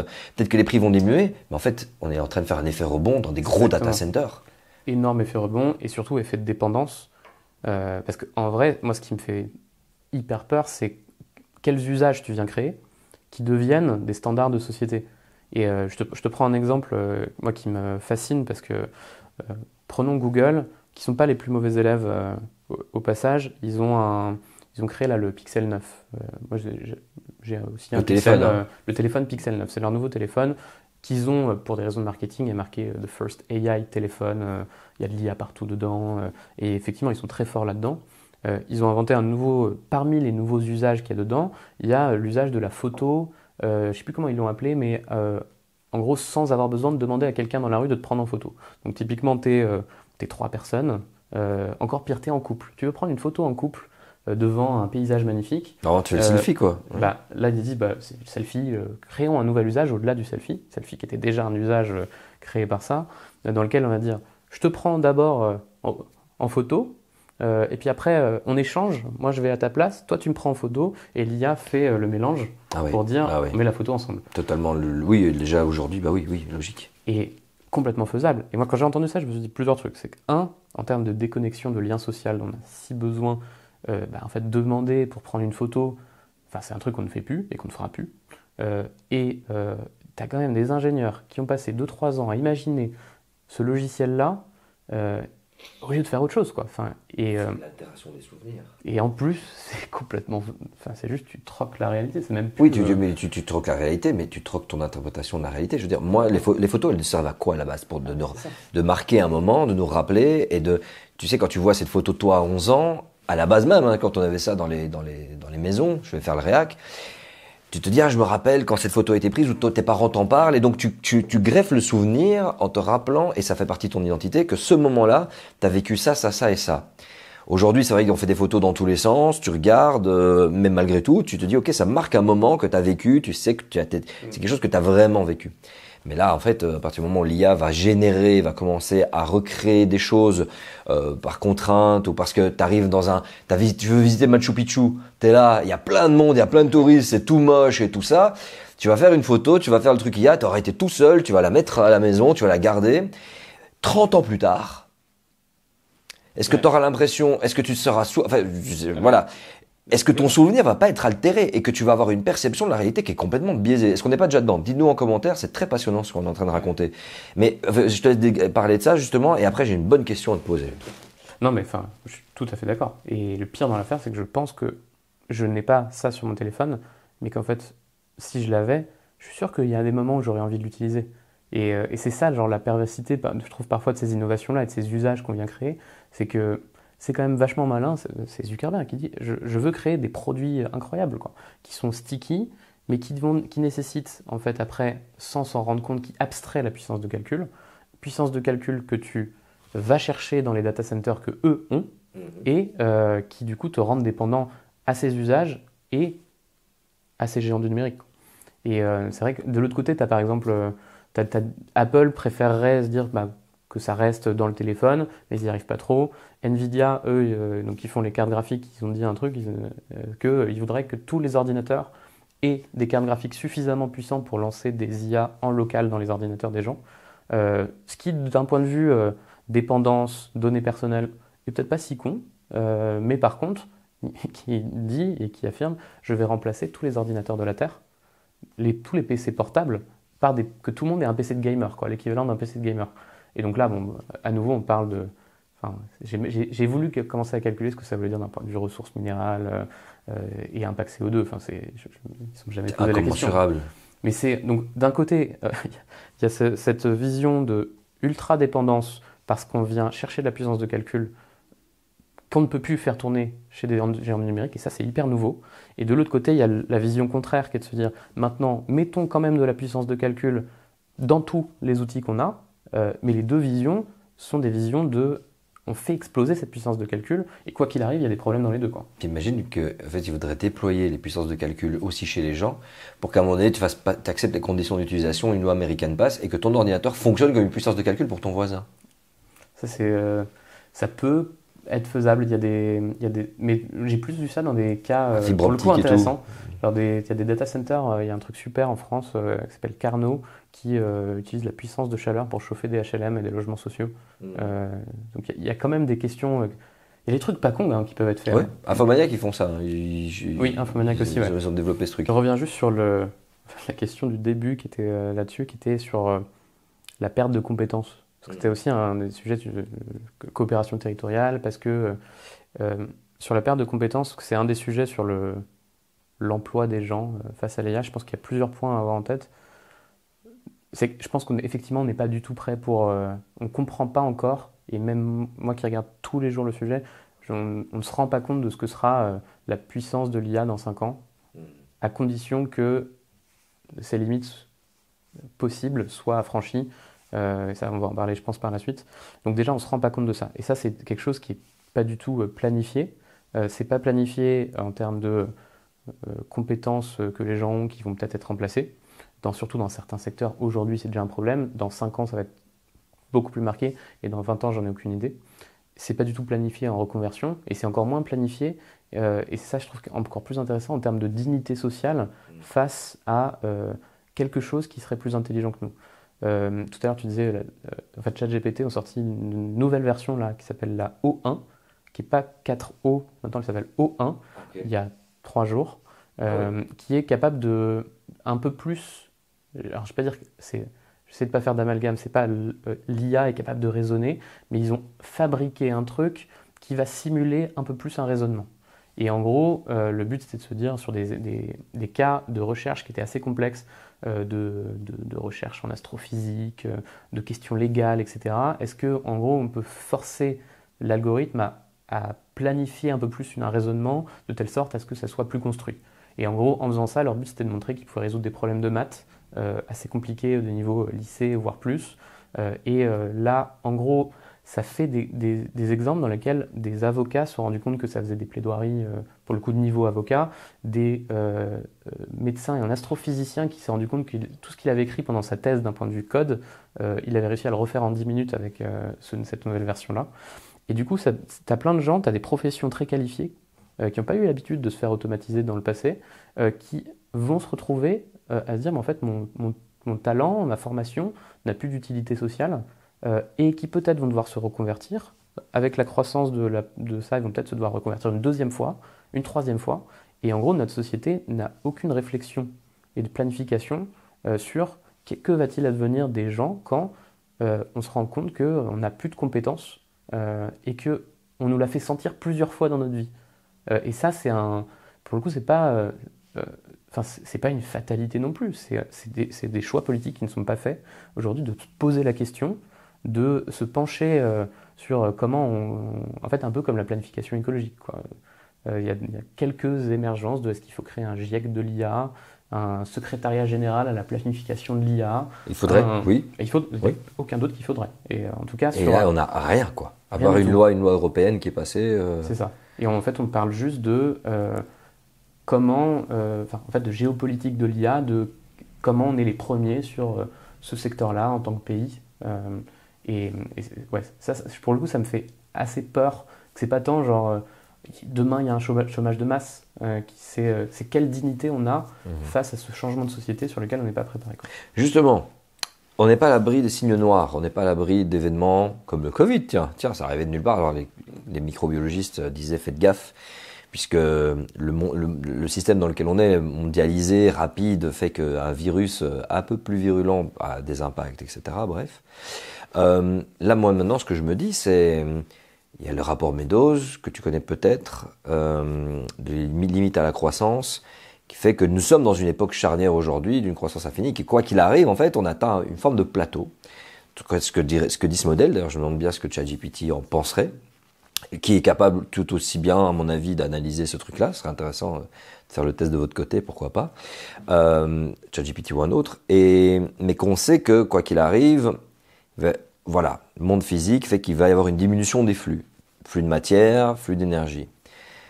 Je vais essayer de penser en binaire pour pas être trop complexe et pas rentrer comme ChatGPT ou comme une IA dans... voilà, on va pas faire dans plein de possibilités à la fois. Est-ce que la limite des ressources, les événements climatiques intenses, les déstabilisations de nos sociétés dues déjà aux fractures géopolitiques, mais aussi dues à des famines qui peuvent survenir, à des pertes agricoles, etc., va pas en fait tout simplement dévier l'humanité de ce transfert des ressources vers de l'IA, vers du data, et plus vers de la sécurisation, vers le fait de l'adaptation en quelque sorte, ou les deux, mon capitaine, j'en sais rien, tu vois, mais j'ai quand même, je me dis que qu'est-ce qui se passe? Est-ce qu'à partir du moment où il y a moins d'énergie, est-ce que c'est quand même les data centers qui auront tellement le contrôle avec les Silicon Valley, qui auront l'argent, qui ont des pouvoirs tels des États, qui vont demander d'allouer les ressources à leur fonctionnement, ou est-ce qu'au contraire, on va récupérer notre pouvoir citoyen et de dire non, on alloue les ressources d'abord à nous, ce qui nous permet de maintenir la société. Ouais. Alors, question très complexe, hein, ça va dans tous les sens. Ouais, mais c'est hyper important parce qu'effectivement on parle peu de ça. Il y a plein de limites à cette explosion exponentielle de l'IA. La limite écologique en est une. Si on rentre dedans, déjà, faut comprendre que on a vu avant, là quand on en parlait, que on allait chercher de la puissance de calcul. Maintenant, c'est quelque chose d'assez nouveau dans ces data centers-là. Data centers qui servent à plein d'autres choses aussi, hein, au streaming, aux vidéos Zoom. Les vidéos porno. Au porno, monstrueux. Porno qu'on peut générer maintenant avec de l'IA. C'est horrible en termes d'image. Hein. Parce que tu t'appelles Brigitte Macron ou toi ou moi, tout d'un coup il y a une vidéo porno de nous qui tourne. Et à des mauvaises fins, quelqu'un peut faire croire que c'est vrai, que ça a fuité, enfin créer toute une machination, un scandale. C'est vrai parce que tu sais plus qu'est-ce qui est vrai, qu'est-ce qui est faux. Hein. Ça c'est quand même assez dingue. Hein. Et c'est en vrai déjà assez facile. Aujourd'hui, dans un an, c'est commun. Et donc en gros, il y a cette puissance de calcul là. Il y a deux éléments importants à comprendre sur l'IA, c'est que si on prend le cycle de vie écologique de la construction d'une IA, Qu'est-ce qu'il y a à l'intérieur? Il y a l'algorithme en lui-même, il faut le fabriquer et ensuite il faut l'utiliser. Un peu comme n'importe quel type de produit. Fabriquer un algorithme d'IA, c'est lui montrer plein de données pendant un temps assez court ça veut dire 3 mois, pendant lequel un data center carbure à fond pour vraiment faire découvrir tous les textes, toutes les images à une IA.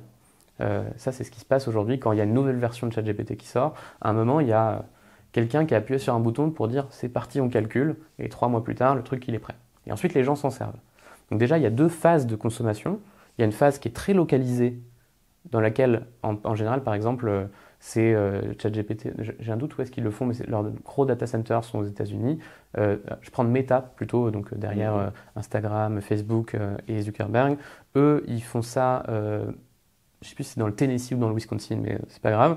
Et donc, quand ils fabriquent cette IA-là, en fait, ça consomme énormément d'énergie, suffisamment pour que ça commence à être trop fort sur un temps court sur la grille électrique du réseau. Qui du coup, c'est pas un impact carbone qui est énorme, mais par contre, c'est suffisamment gros pour poser des questions d'allocation de ressources et se poser des questions de est-ce que, en gros, ça ne fait pas péter les plombs quand on met à jour la nouvelle version de ChatGPT, Llama pour Meta. L'impact carbone, au passage, il n'est pas tant là. Par contre, là, ça pose vraiment une question d'allocation de ressources parce que c'est en général dans un data center à un endroit précis, dans un moment qui est genre 2 mois. De l'autre côté, il y a l'utilisation. L'utilisation, ça consomme en pratique beaucoup plus de ressources, surtout maintenant, quand on a 200 millions d'utilisateurs d'un ChatGPT par jour, répartis dans plein de data centers, en fait, ça consomme vachement plus une fois que tu l'as déjà fabriqué. D'un point de vue carbone, juste pour avoir un peu les ordres de grandeur en tête, la fabrication d'un ChatGPT, ça va être autour de 1000 tonnes de CO2, c'est l'équivalent de, on va dire, 100 personnes, l'empreinte carbone de 100 personnes pendant un an. Tandis que l'utilisation par 100 millions d'utilisateurs, on est plutôt autour de 100 000 tonnes de CO2, c'est-à-dire tout de suite, on parle un peu plus, on parle de 10 000 personnes, potentiellement ça plus. Ça mutualise en fait, c'est ça? En fait, c'est moins, c'est moins. C'est beaucoup plus. Non, je me suis trompé de zéro. Oui, non, en fait, c'est ok, d'accord. Beaucoup, beaucoup plus. Ouais. Et ça, c'est plus, ça demande plus d'énergie, par exemple, quand on change de version. Par exemple, la version 4O consomme dans mes estimations, entre 7 et 25 fois plus que la version 3.5 qui était avant. Ce qui, au passage, est complètement délirant qu'un mec comme Sam Altman dise, qui est le PDG d'OpenAI, a dit, pour le bénéfice de l'humanité, nous allons upgrader, mettre à jour la version de ChatGPT. Un mec a décidé tout seul. Un mec a décidé tout seul de faire un x25 sur quelque chose, ce qui n'est permis dans aucun autre secteur industriel par rapport aux questions écologiques. Ce qui d'ailleurs au passage est la grande aberration écologique autour de l'IA, c'est qu'aujourd'hui il n'y a aucune responsabilité et il n'y a aucune transparence. En pratique, là ce que je raconte et ce que je vais raconter dans les 3 minutes à suivre, c'est des journalistes d'investigation, c'est des chercheurs qui sont allés chercher des petits bouts d'informations qu'on arrive un peu à compiler. C'est le cas dans absolument aucun autre secteur d'activité sur lequel en fait on sait, même si c'est horrible, en fait on sait que quand on commande un produit sur Amazon, c'est quoi l'empreinte carbone du produit, à peu près où il a été produit. Il y a plein malgré tout de règles qui permettent de le faire. Sur l'IA, il n'y a absolument rien. Donc c'est parfois aussi à prendre avec des pincettes. Je pense que je sous-estime malgré tout la taille de ce que je raconte. Et donc ça c'est la consommation de l'IA, l'utilisation et la fabrication. Et après derrière, il faut extraire des ressources, fabriquer des data centers et mettre des cartes graphiques à la poubelle aussi à un moment. Parce qu'en fait, quand on les chauffe autant, à un moment, elles pètent et il faut les remplacer. Au passage, quand on fait tourner autant de calculs, il faut beaucoup d'eau pour refroidir. Ça, c'est un peu le cycle de vie. C'est ça, et donc c'est là que réside la limite en quelque sorte. Complètement. Aujourd'hui, pour donner quelques exemples, première limite, c'est la limite d'énergie disponible en un temps court. Donc c'est pour l'entraînement des algorithmes. Ça posait des questions très claires. Les géants du numérique se disent, dans ce cas, on n'a qu'une solution, c'est on va commencer à mettre des petits réacteurs nucléaires à côté des data centers. Ou alors, on va installer un data center à côté d'un réacteur nucléaire existant et on va s'attribuer l'énergie. En premier, quoi. Complètement en premier. Ça, c'est un truc qui est complètement en discussion.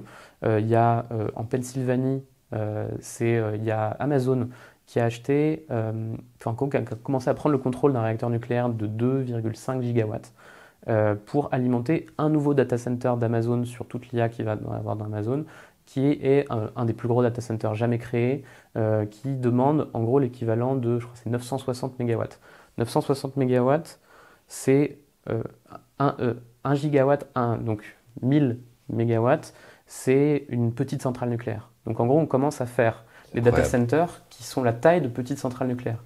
Aujourd'hui, la majorité des data centers qu'on a, même les plus gros, sont plutôt autour de 50, 100, 150 MW. Mais c'est monstrueux. C'est 20 fois plus. Enfin, on est quasiment à 20 fois plus. Ouais, c'est ça.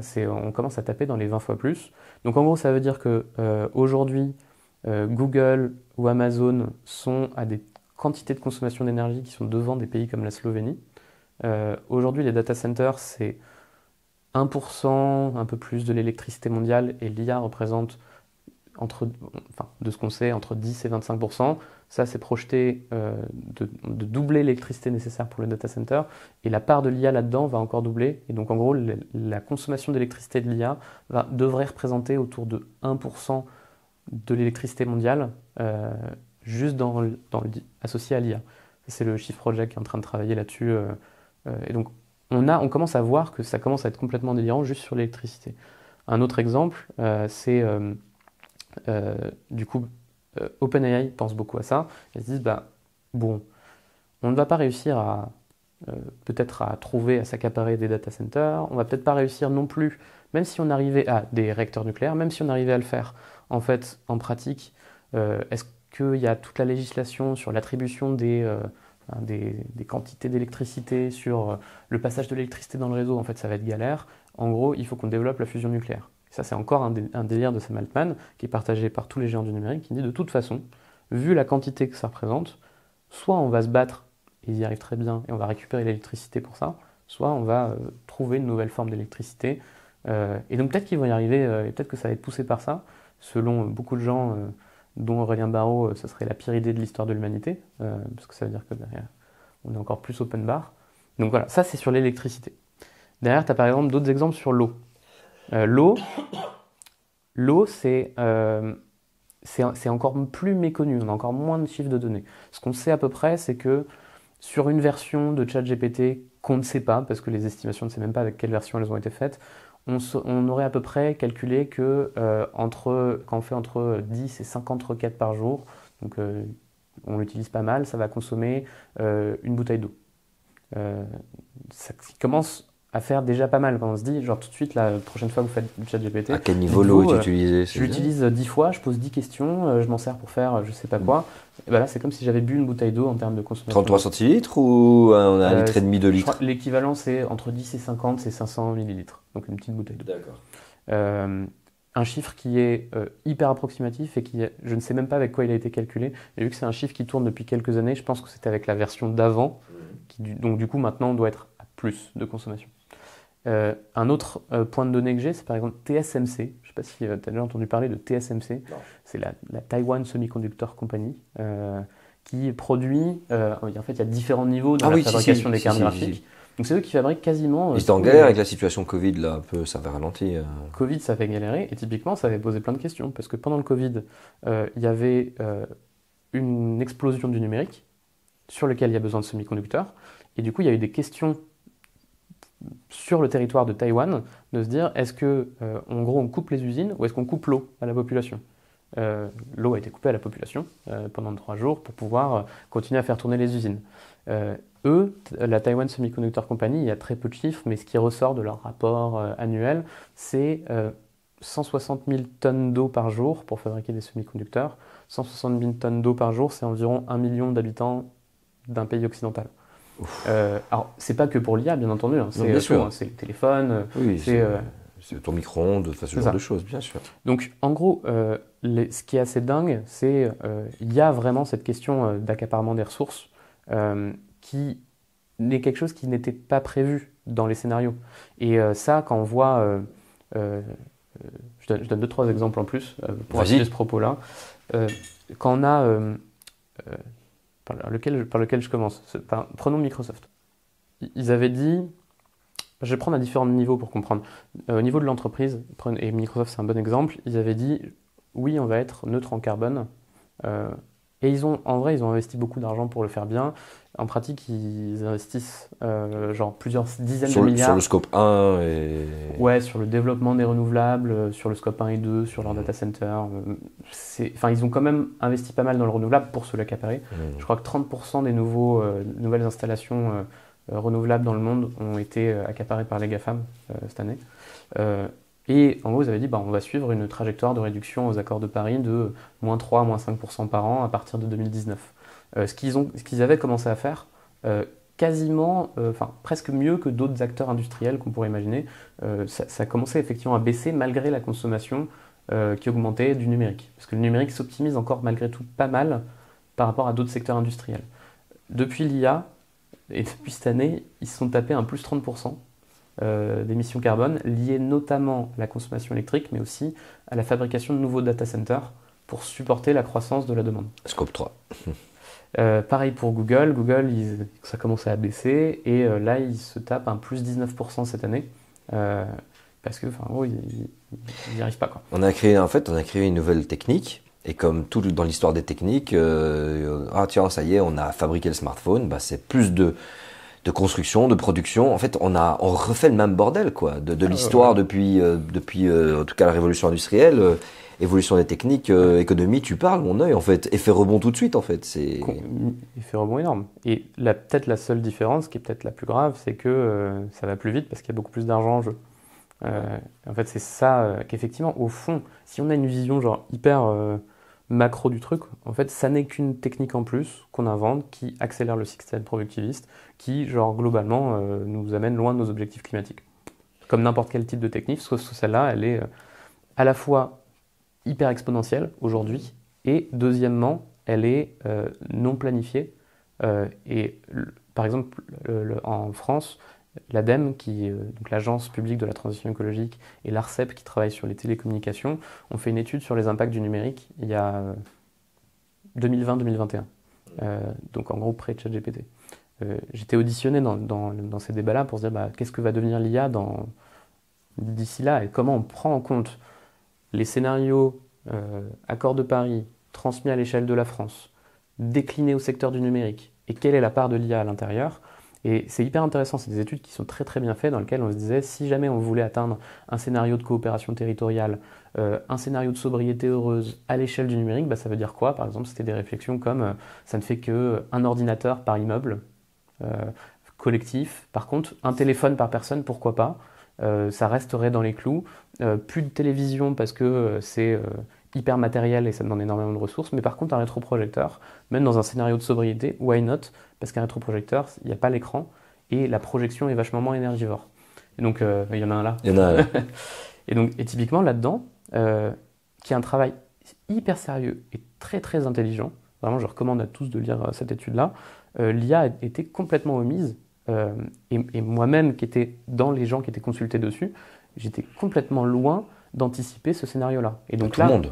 Et ça, c'est quelque chose qui aujourd'hui n'est pas du tout prévu. Donc en fait, est-ce que ça va taper des limites écologiques de ressources?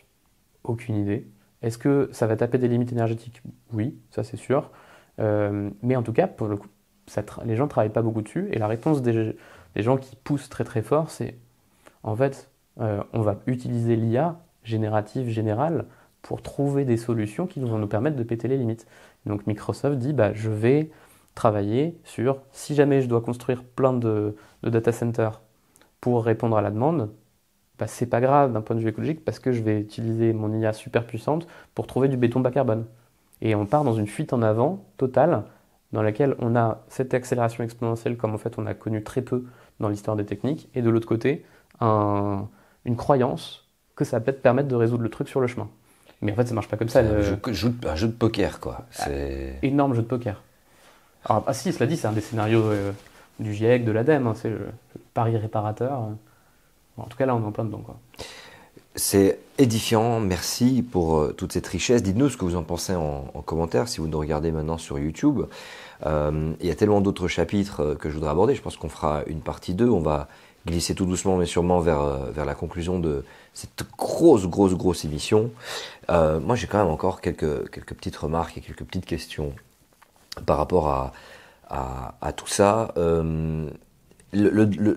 l'humain, dès qu'il a l'opportunité de faire moins d'efforts, il le fait. Et dès que, voilà, cuisiner, il faut cuisiner. Moi, je vois encore mes tantes comment elles cuisinent au Sénégal. Là, je me rappelle de ça quand j'étais petit, je me rappelle de ça aujourd'hui, parce que c'est normal, le Sénégal a accès voilà, à la marine marchande et à plein de choses. Et c'est bien pour certaines choses aussi, qui permet de gagner du temps. On gagne du temps en cuisine, on gagne du temps dans absolument tous les domaines. Enfin, la cuisine prenait beaucoup de temps. Et aujourd'hui, effectivement, on a des machines, on a tout ce qui nous permet de dégager du temps, mais ce temps qu'on redégage, on le remet dans autre chose qui est tout aussi énergivore, etc. Une sorte de, comme tu l'as dit tout à l'heure, de fuite en avant. Mais ça nous fait du bien d'avoir quelque chose qui s'automatise. Et ChatGPT, ce qui est effroyable, moi qui suis un enfant de la télé, des jeux vidéo, du secteur tertiaire, j'ai bossé dans la com, j'ai pas fait de métier manuel, mon père a fait du métier manuel, moi pas. Et je remarque en fait simplement que dans tout ce que j'ai fait, et ce que je fais aujourd'hui, il peut me faciliter. Alors, je deal toujours, en fait, je l'utilise pas trop, je regarde. Mais quand je vois ce qui me fait gagner comme temps, quand je vois ce qui me... En fait, c'est bien. Quand je dis c'est bien, c'est pas dans un sens, c'est bien pour l'humanité. C'est bien pour un individu dans son quotidien et qui doit traiter beaucoup de données. C'est hors du commun, quoi. Juste, je l'ai testé pour répondre aux mails. Et je dois prendre une journée tous les lundis pour répondre à mes mails parce qu'il y en a vraiment beaucoup. Je travaille avec une agence qui s'occupe, d'ailleurs je fais un coucou à Perrine Agency, qui s'occupe de traiter ces mails-là pour répondre à beaucoup de demandes, non pas de nos abonnés, mais de demandes de faire des conférences, etc. On a vraiment beaucoup. Et bah, ChatGPT, en fait, il tape le travail en 1 heure et il fait une réponse qui colle à qui je suis. Et tu te bats contre toi-même de pas l'utiliser parce que tu t'aperçois que ça te fait du bien. Et comme l'humanité a toujours trouvé tous les moyens techniques pour dépenser le moins d'énergie possible dans son comportement au quotidien, hein, c'est-à-dire s'il peut ne pas devoir faire ça en 3 heures et qu'il le fait en 1 heure, on le fait. J'ai la sensation que ça va être du mal d'arrêter ce truc-là. Qu'il y a des gens qui sont, alors peut-être des gens qui sont avertis, qui regardent nos vidéos, c'est pour ça qu'on le fait, vont peut-être se remettre en question et pas tomber dans des patterns faciles de se dire ah ça me facilite la vie, je vais foncer dedans, je vais nager dedans. Et c'est pour ça qu'on essaye de vous alerter là-dessus, de maîtriser en fait votre propre cerveau qui tombe dans ce piège-là. Hein. Et c'est pas que notre cerveau, c'est toute espèce vivante, quand elle peut ne pas dépenser d'énergie, elle n'en dépensera pas. Voilà, mon chat là, il dort toute la journée. Et c'est tout. Et il ne va se déplacer que pour manger ou parce il va croire qu'il y a un autre chat du voisin qui va le graille. Sinon, mon chat conserve son énergie et nous, c'est ce qu'on fait aussi. Il va falloir vraiment qu'on aille au-delà de ça. Parce que si on part et effectivement on rend, et déjà tous nos modèles, tous nos systèmes sont interdépendants du data, mais si encore ça devient dépendant d'une IA et qu'on perd des savoirs, mais à partir du moment où on se ramasse des chocs, on va juste regarder en mode qu'est-ce qu'on fait, comment on fait, on a oublié. Limite, on va se retrouver genre dans Idiocratie, hein, je sais pas si tu connais ce film-là, où on a perdu le savoir, les techniques, on sait pas. Alors c'est un cliché où ils mettent tu mets du coca, du Sprite ou une boisson gazeuse, où ils mettent de l'eau pour faire pousser la bouffe, et puis t'as le mec qui revient en mode bon, on va mettre de l'eau, ça va bien pousser. Mais c'est un cliché, j'exagère, mais quand même qu'on perde des moyens, qu'on perd des techniques de simplement comment est-ce que nous pouvons aujourd'hui fonctionner en société, la psychologie, etc. J'ai déjà eu la sensation que Google m'a enlevé ma curiosité parce que je me dis que l'information est accessible quelque part. Donc pourquoi est-ce que je dois mémoriser quelque chose à partir du moment où si j'ai besoin de quelque chose, là maintenant, tiens, je dois réparer ma tuile, Google, vidéo, YouTube, ça m'explique. Et donc je n'ai pas de raison de le retenir. Et lorsque tu vas regarder comment tu le fais, tu ne dois plus le faire pendant 4-5 mois. Ton cerveau ne va plus retenir l'info, puisque notre cerveau va conserver ce dont il a besoin au quotidien. Mais imagine, tu te retrouves du jour au lendemain, ton plombier, il n'arrive pas, parce que événement climatique instant, tout ce que tu veux, enfin, bref, que la chaîne d'approvisionnement, il commence à y avoir des ruptures. Que t'as ton courant à péter, tu sais pas réparer le truc, tous les problèmes du quotidien et qui s'exacerbent et t'as pas le monde extérieur qui peut venir, qui vient toujours, mais il vient plus tard, il vient dans 3 semaines au lieu de venir dans 3 jours. En fait, que tout ça prenne du temps. On a perdu ces savoirs-là. Qu'est-ce qu'on fait? Enfin, je vous pose la question à vous, quoi. C'est chaud. Je voudrais ton avis là-dessus. Et ton avis sur les solutions derrière, parce que si vous êtes Data for Good, c'est aussi parce que vous voulez proposer des alternatives, d'autres manières de faire. Comment est-ce qu'on va sortir la tête de l'eau? Je veux les solutions, l'espoir maintenant, quoi. Je suis en plein dedans aussi. Hein. Enfin, j'utilise peut-être, je sais pas moi, quelques heures par jour. Je pense que j'ai 6 IA différents qui m'aident à travailler. j'ai pas du tout l'impression de travailler moins. Et ça, c'est, je pense, un des vrais enjeux derrière, c'est qu'il y a une promesse. Alors, il y a c'est même pas un penseur, c'est un compte Twitter qui a fait un truc, qui avait dit une citation qui avait complètement buzzé. Il était en fait, on nous avait promis que grâce à l'IA, ça allait nous permettre de faire notre lessive et de laver la vaisselle. Comme ça, on pourrait se concentrer sur la poésie, sur l'art, sur le lien. Et le moins de travail, etc. Et en fait, en pratique, ça s'occupe pour nous de faire la poésie, l'art et les films et les scénarios. Et du coup, on a plein de temps pour s'occuper nous-mêmes de la lessive et du ménage. Et le premier point, déjà, c'est que faut vraiment avoir en tête que c'est vraiment une intention de design qui n'est pas une fatalité. C'est à la fois quelque chose qui est pessimiste et optimiste dans la manière de le dire. C'est qu'aujourd'hui, quand on entend les gens qui parlent de l'IA, ça parle beaucoup de la productivité va faire gagner du temps, etc. En fait, derrière, c'est designé pour ça. Et c'est pas designé dans un but de bien-être, c'est pas designé dans un but de recréer du temps libre, de recréer du lien. Mais c'est là tout le problème de ces technologies-là qui ont l'air neutres, c'est que ça pourrait l'être au fond. Et donc, en gros, après, quelles sont les recommandations qu'il y a? Nous, on les met à différents niveaux. On a écrit un livre blanc gratuit qui traite en 150 pages de plein de questions sur les risques de l'IA. Sur le site Data for Good? Ouais. Très bien. On vous met le lien en description. Et dans lequel il y a des questions qui sont au niveau du citoyen, qui sont des nouvelles questions, parce qu'en fait, avant, jusqu'à il y a quelques années, toutes les IA ne se voyaient pas, en fait. Enfin, c'était un problème des gens qui les fabriquaient, des gens qui les exploitaient, et ensuite, en tant que citoyen, on les subissait. Là, la différence, c'est que subissait, c'est par exemple subir la recommandation d'un contenu, subir le prix qui nous est donné sur un site en ligne, subir le prix qui nous est sur un magasin pas en ligne. Aujourd'hui, on manipule nous-mêmes. Et c'est une vraie grosse différence, c'est que les citoyens manipulent des IA eux-mêmes et posent eux-mêmes des questions sur ChatGPT. Donc en gros, il y a des recommandations pour les citoyens, pour les concepteurs de ces systèmes, des gens comme moi, et il y a des recommandations pour les pouvoirs publics, les entreprises, à un niveau plus élevé. Et en fait, en pratique, il y a 1000 choses à mettre en place. Sur les citoyens, c'est un peu toujours la même question, c'est comment je comprends. Donc comment se poser plein de questions, refuser d'utiliser, ne choisir d'utiliser des petits algorithmes parce qu'en fait, on n'en a peut-être pas toujours besoin de prendre les très gros. Il y a plein de petites déclinaisons de tout ça. S'assurer, par exemple, faire attention sur la génération d'images. Parce que la génération d'images, c'est hyper pratique, mais en fait, c'est venu exploiter pour le coup énormément d'artistes qui n'ont pas trouvé de rémunération. La même manière sur la recherche d'informations dans les journaux. Surtout, si je peux me permettre, je t'interromps, excuse-moi, c'est que l'IA générative de vidéo s'inspire de ce qui existe déjà dans l'art. Et donc, en fait, quoi qu'il arrive, il y a une forme d'inspiration, de plagiat, de tonnes d'artistes, de tonnes de créateurs, de photographes.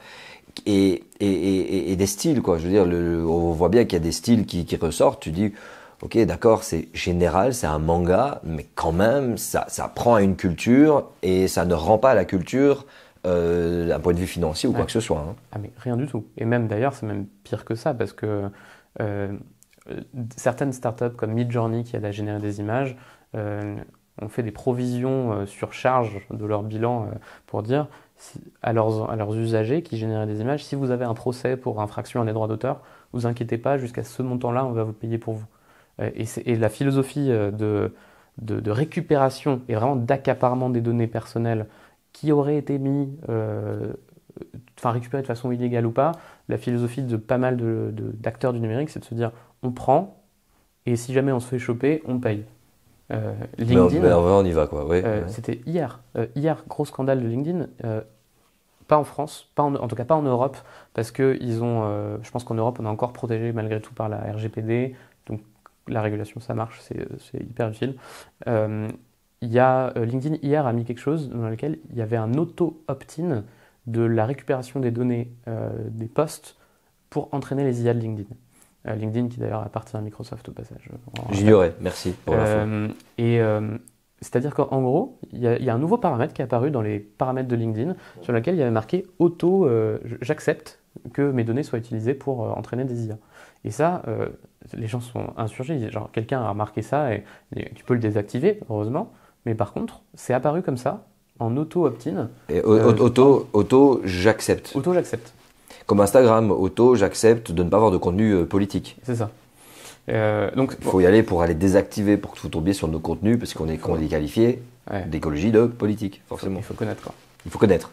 Donc en gros, pour les citoyens, il n'y a pas de solution magique à nouveau. Il y a très peu, aujourd'hui, et ça c'est un vrai problème pour le coup régulatoire, de possibilité justement de désactiver par exemple des fonctionnalités d'IA dans énormément d'outils maintenant parfois complètement absurdes. On se retrouve, si vous utilisez Canva, Photoshop, Notion, LinkedIn, il y a toujours marqué poser une question à l'IA. Tout le monde a essayé d'en mettre un peu partout. Et aujourd'hui, il n'y a pas comme justement les données, il n'y a rien qui oblige les gens à dire je veux désactiver cette fonctionnalité-là. Le jour où ça va... Donc c'est-à-dire qu'il faut forcément pour l'instant aujourd'hui se faire un peu violence pour se dire je ne veux pas utiliser pour des raisons environnementales, pour des raisons éthiques. Chacun peut avoir ses raisons. En général c'est parfois tout en même temps. Une image ça consomme beaucoup plus d'énergie à générer qu'un texte. Si vous voulez aussi, je crois que c'est un truc entre 100 fois plus et 200 fois plus. Oui, comme un fichier Word, doc, ça pèse moins qu'une musique ou qu'une vidéo. Et les vidéos, on n'en parle pas. Donc après, il y a des questions au niveau des concepteurs. Je ne vais pas rentrer dans... Il y a plein de trucs très techniques. Par exemple, une des choses qui est très peu faite, c'est l'analyse des biais quand on va venir travailler sur des IA.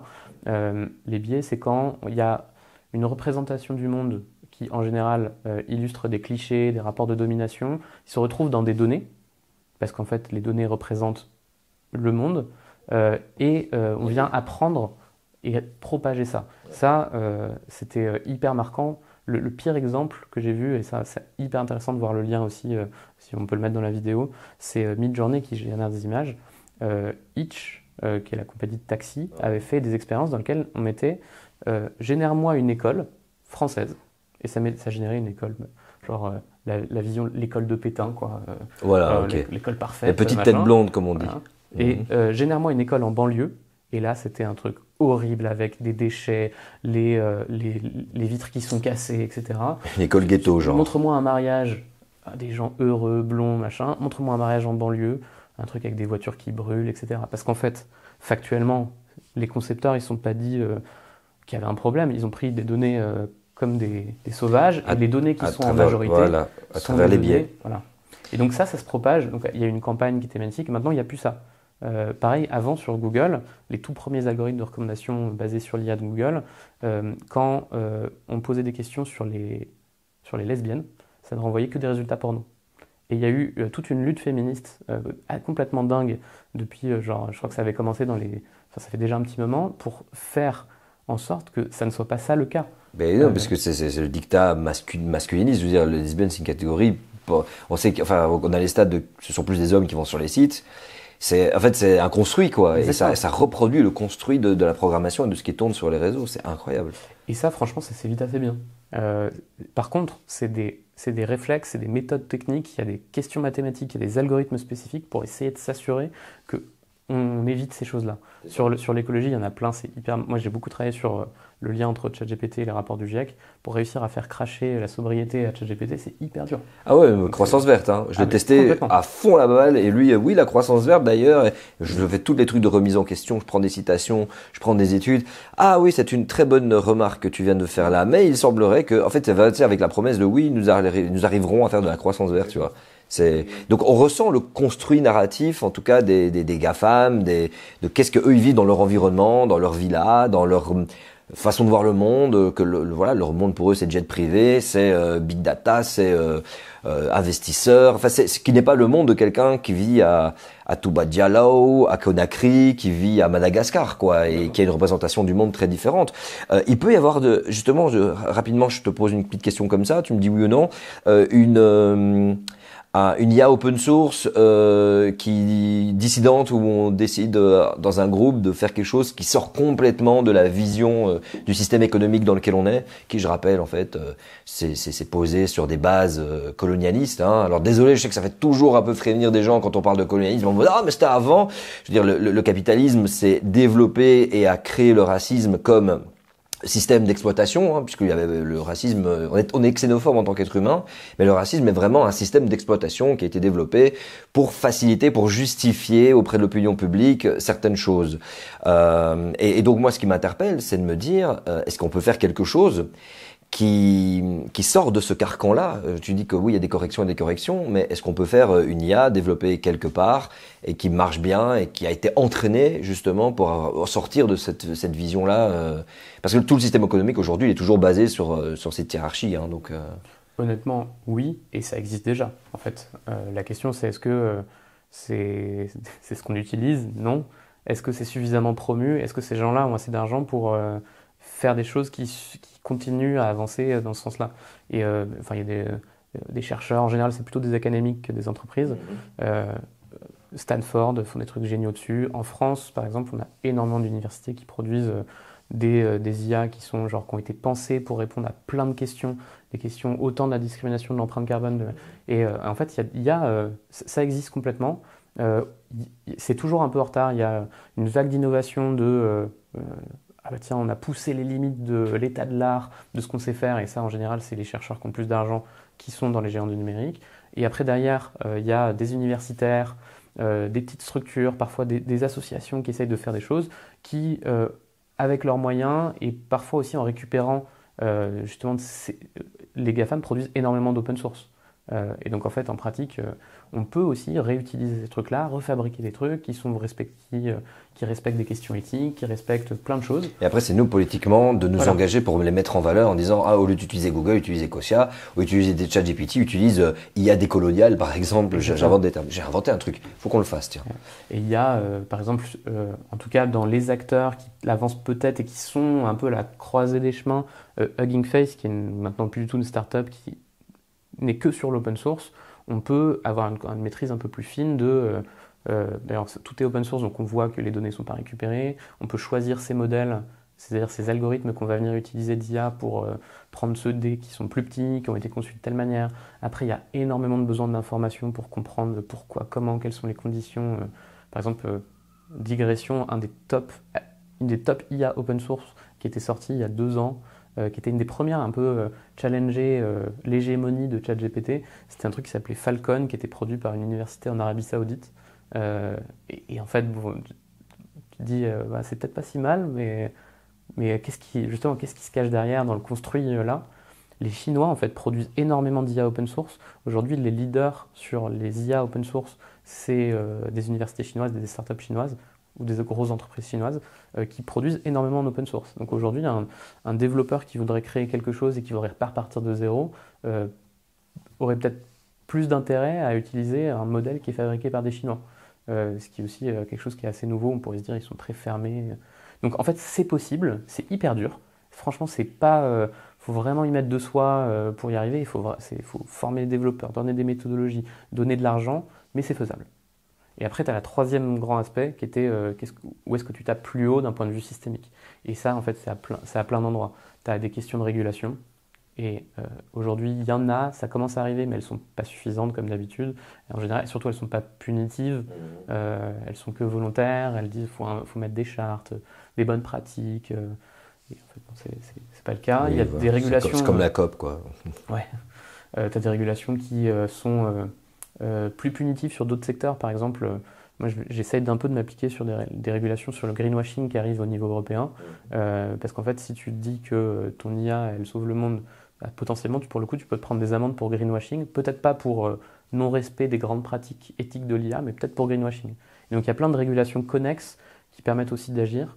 Et ensuite, il y a plein d'autres aspects. Par exemple, moi j'ai beaucoup plaidé pour le fait que dans les entreprises, il y ait des référents au niveau des représentants des salariés qui soient formés en IA. Je suis pas sûr qu'on puisse former tout le monde de façon suffisante. Par contre, les gens qui sont censés défendre les salariés par rapport aux patrons qui potentiellement veulent exploiter cette productivité pour la sacro-sainte croissance, pour le coup, je trouve c'est hyper intéressant de se dire que maintenant est identifié des gens responsables du bien-être des salariés et que ces personnes-là soient formées. Donc en gros, il y a plein d'aspects. Il y a des choses pour les gens. Il y a des sujets énormes pour les gens qui sont concepteurs et conceptrices de ces sujets-là. Et il y a énormément de choses sur les décideurs politiques et économiques aussi. Un conseil que tu voudrais donner aux gens qui ont regardé cette vidéo, qui peuvent faire là maintenant au quotidien quelque chose d'assez simple, de se dire ok, après cette vidéo, qu'est-ce que je fais, par où je commence, quel est le meilleur levier d'action que je peux avoir? Peut-être déjà vous rejoindre, Data for Good, j'imagine. Ouais, c'est ouvert. Je dirais quand même, parce que je pense qu'on en parlera peut-être la prochaine fois, Explique ce que tu as envie d'expliquer. Hein, faut quand même avoir en tête effectivement qu'est-ce qu'on fait. Je dis ça aussi parce que si les gens veulent nous rejoindre, c'est qu'est-ce qu'on peut faire quand on manipule ces outils-là en fait à bon escient. C'est l'application en fait en général dans des cas for good, elle n'est pas autour de la technologie. Et ça c'est le cœur du sujet. Et je pense que la plupart des gens qui sont technocrates, technophiles, tout ce qu'on veut, se disent qu'ils vont... En fait, c'est peut-être ça le conseil, c'est qu'on va régler les problèmes du monde. Ils pensent bien faire, en fait. Et beaucoup de choses. Donc, c'est ça, oui, voilà. Donc, ils le font par conviction, ça crée du sens, en disant on le fait pour le bien. Alors que vous appelez data for good, et donc on pourrait croire que c'est lié, alors que vous, en fait, non, c'est pour peut-être se passer un peu des réseaux. Ouais, et on a appris ça au fur et à mesure. Je vais donner un exemple, et après je donnerai 2 exemples pour expliquer ça. On a développé avec un ingénieur qui faisait de l'analyse d'images. Il faisait ça pour analyser des plats, pour savoir la qualité nutritionnelle dans les plats. Il faisait ça dans une boîte. Et il s'est dit, je pourrais appliquer ça sur les feux de forêt. Feux de forêt, énorme problématique, de pire en pire. Si on sait détecter des feux de forêt de façon précoce, c'est-à-dire avant qu'il y ait des flammes, on peut éteindre des feux. Sauf que détecter des feux de forêt de façon précoce, c'est une intervention immédiate des pompiers. Donc c'est hyper dur. Et donc il faut le faire à un moment très précis. Les images satellites ne sont pas assez précises pour détecter de façon précoce, parce que c'est vraiment on parle de la fumée, quoi. Oui. Il ne faut pas confondre avec quelqu'un qui fait son barbecue aussi. Ouais. Encore que, genre, quand ça, les pompiers, peut-être, ils y vont. Et en pratique, ce qu'ils faisaient, les pompiers, quand tu prends le temps d'analyser comment ils fonctionnent, dans plein d'endroits, ils ont des tours de guet dans lesquels tu avais un mec qui était là, comme ça, et qui attend, et qui voit quand est-ce qu'il y a de la fumée. Sauf que ça, forcément, ça coûte cher. Ces personnes-là ont disparu. Les tours de guet sont toujours là. Et en gros, l'idée, c'était de se dire, si on mettait une toute petite caméra qui regarde la forêt à la place du guetteur, est-ce qu'on est capable de détecter un feu de forêt? Ça a été fait. Infrarouge, la caméra? Non, même pas. Même pas. Genre, normal. Ça peut être pratique, infrarouge. Mais bon, après. Ouais, ça pourrait très bien marcher. Tu vois, est-ce que tu verrais la fumée? Peut-être, je sais pas. Et on avait fait ça, et on avait mis, dans notre esprit très technophile, mettons cet algorithme-là pour le bien commun en open source, c'est-à-dire en licence libre, que n'importe qui puisse l'utiliser. Comme ça, des gens vont s'en saisir dans le monde entier et sauver le monde des feux de forêt. Personne ne l'a utilisé. En fait, en pratique, c'est à ce moment-là qu'on a commencé à apprendre que si on voulait vraiment avoir de l'impact, il fallait qu'on pense la technologie comme secondaire et son cas d'application comme le sujet principal, comment on actionne le truc. Et donc en gros, on s'est dit, on va voir en France l'Office français de la biodiversité, l'Office national des forêts, on va voir les pompiers, on va voir une cellule d'innovation qui s'appelle Atraxis, qui est en gros ceux qui font l'innovation pour les pompiers en France. Et si on fait ça, en fait, on est en lien directement avec les gens, tu fais pas du tout le truc de la même manière, tu penses pour que ça soit vraiment mis en place, tu penses pour que ça soit maintenu dans le temps, tu fais peut-être pas du tout la même chose, et aujourd'hui on a 3-4 départements en France qui sont protégés par ces caméras-là, c'est en train d'être installé au Chili aussi dans pas mal de forêts, et on sait dire combien de tonnes d'hectares de forêt on a sauvé grâce à ça. On sait aussi maintenant, là on a travaillé l'année dernière sur la chasse des éclairs, parce que les éclairs c'est le 2e facteur d'inflammation quand ça tombe, et jusqu'à 3-4 jours après, ça peut déclencher un feu de forêt parce que la braise s'est enflammée. Oui, c'est ça. Ouais. Et du coup, en gros, quand tu commences à surveiller, les pompiers, ils n'arrivent pas à surveiller tous les impacts d'éclairs. Mais quand tu commences à leur dire, voici globalement cette zone, elle a été touchée à tel endroit, si tu dois faire des rondes et tu dois aller à cet endroit-là pour le faire, en fait, ça, potentiellement, tu as une chance d'arrêter et tu vas réussir à faire ta surveillance. Et donc, ça, en fait, ça change tout. C'est quand on se dit, je ne suis pas important en tant que tech.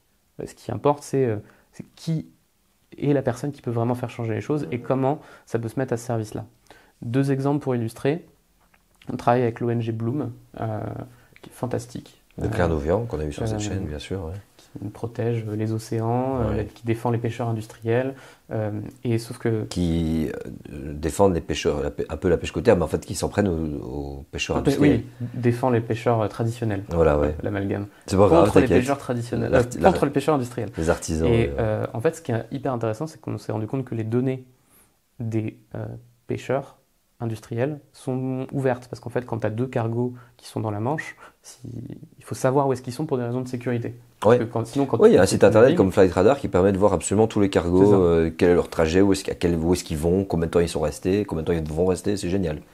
Sauf que en fait, personne ne regarde ce truc-là, et en particulier pas les pouvoirs régulatoires. parce que en fait, on s'en fiche de la pêche, c'est trop petit dans l'économie par rapport à la quantité de destruction que ça apporte. Ça, c'est la thèse de Claire Nauvian qui est très juste.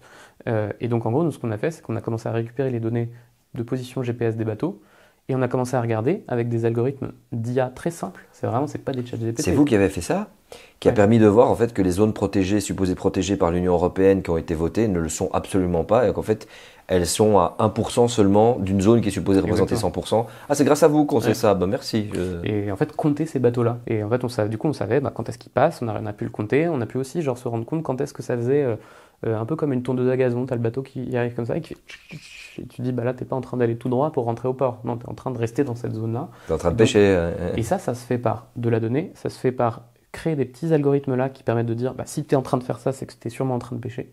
Mais par contre, ça s'invente pas par des techs. Ça s'invente en se mettant avec des gens chez Bloom qui connaissent le terrain, qui parlent aux pêcheurs, qui parlent aux régulateurs et qui savent aussi comment tu vas l'activer ce truc-là. C'est qu'en fait, quand tu sors un chiffre qui derrière peut être actionné par une jurisprudence européenne, par un plaidoyer sur le sujet, c'est ça qui... Ça relève de la preuve. Hein. Tu as beau discuter de l'autre côté, on a les données, on a les maps, exactement. Vous avez accès, c'est open source, voici la méthodologie, on sait. Alors que normalement, ça n'aurait le poisson, sans mauvais jeu de mots. C'est vrai que c'est génial. Donc en fait, la compter sur la technologie, c'est bien. Mais la lettre à disposition, voilà, ce qui est plus intéressant, c'est quand elle est à disposition, c'est directement regarder chez qui elle va être pertinente. Et avoir l'humilité de se dire que c'est pas le tech qui a la solution, quoi. Et ce qui est tout à fait normal. Et ça, je pense que c'est peut-être la leçon, peut-être que tout le monde est... Enfin, ça s'applique à plein d'échelles. Hein. Parce qu'on dit toujours la désinformation. Peut-être je finirai par cet exemple-là, parce qu'il est assez fort en ce moment. Travail, pareil, désinformation, on s'est vachement planté.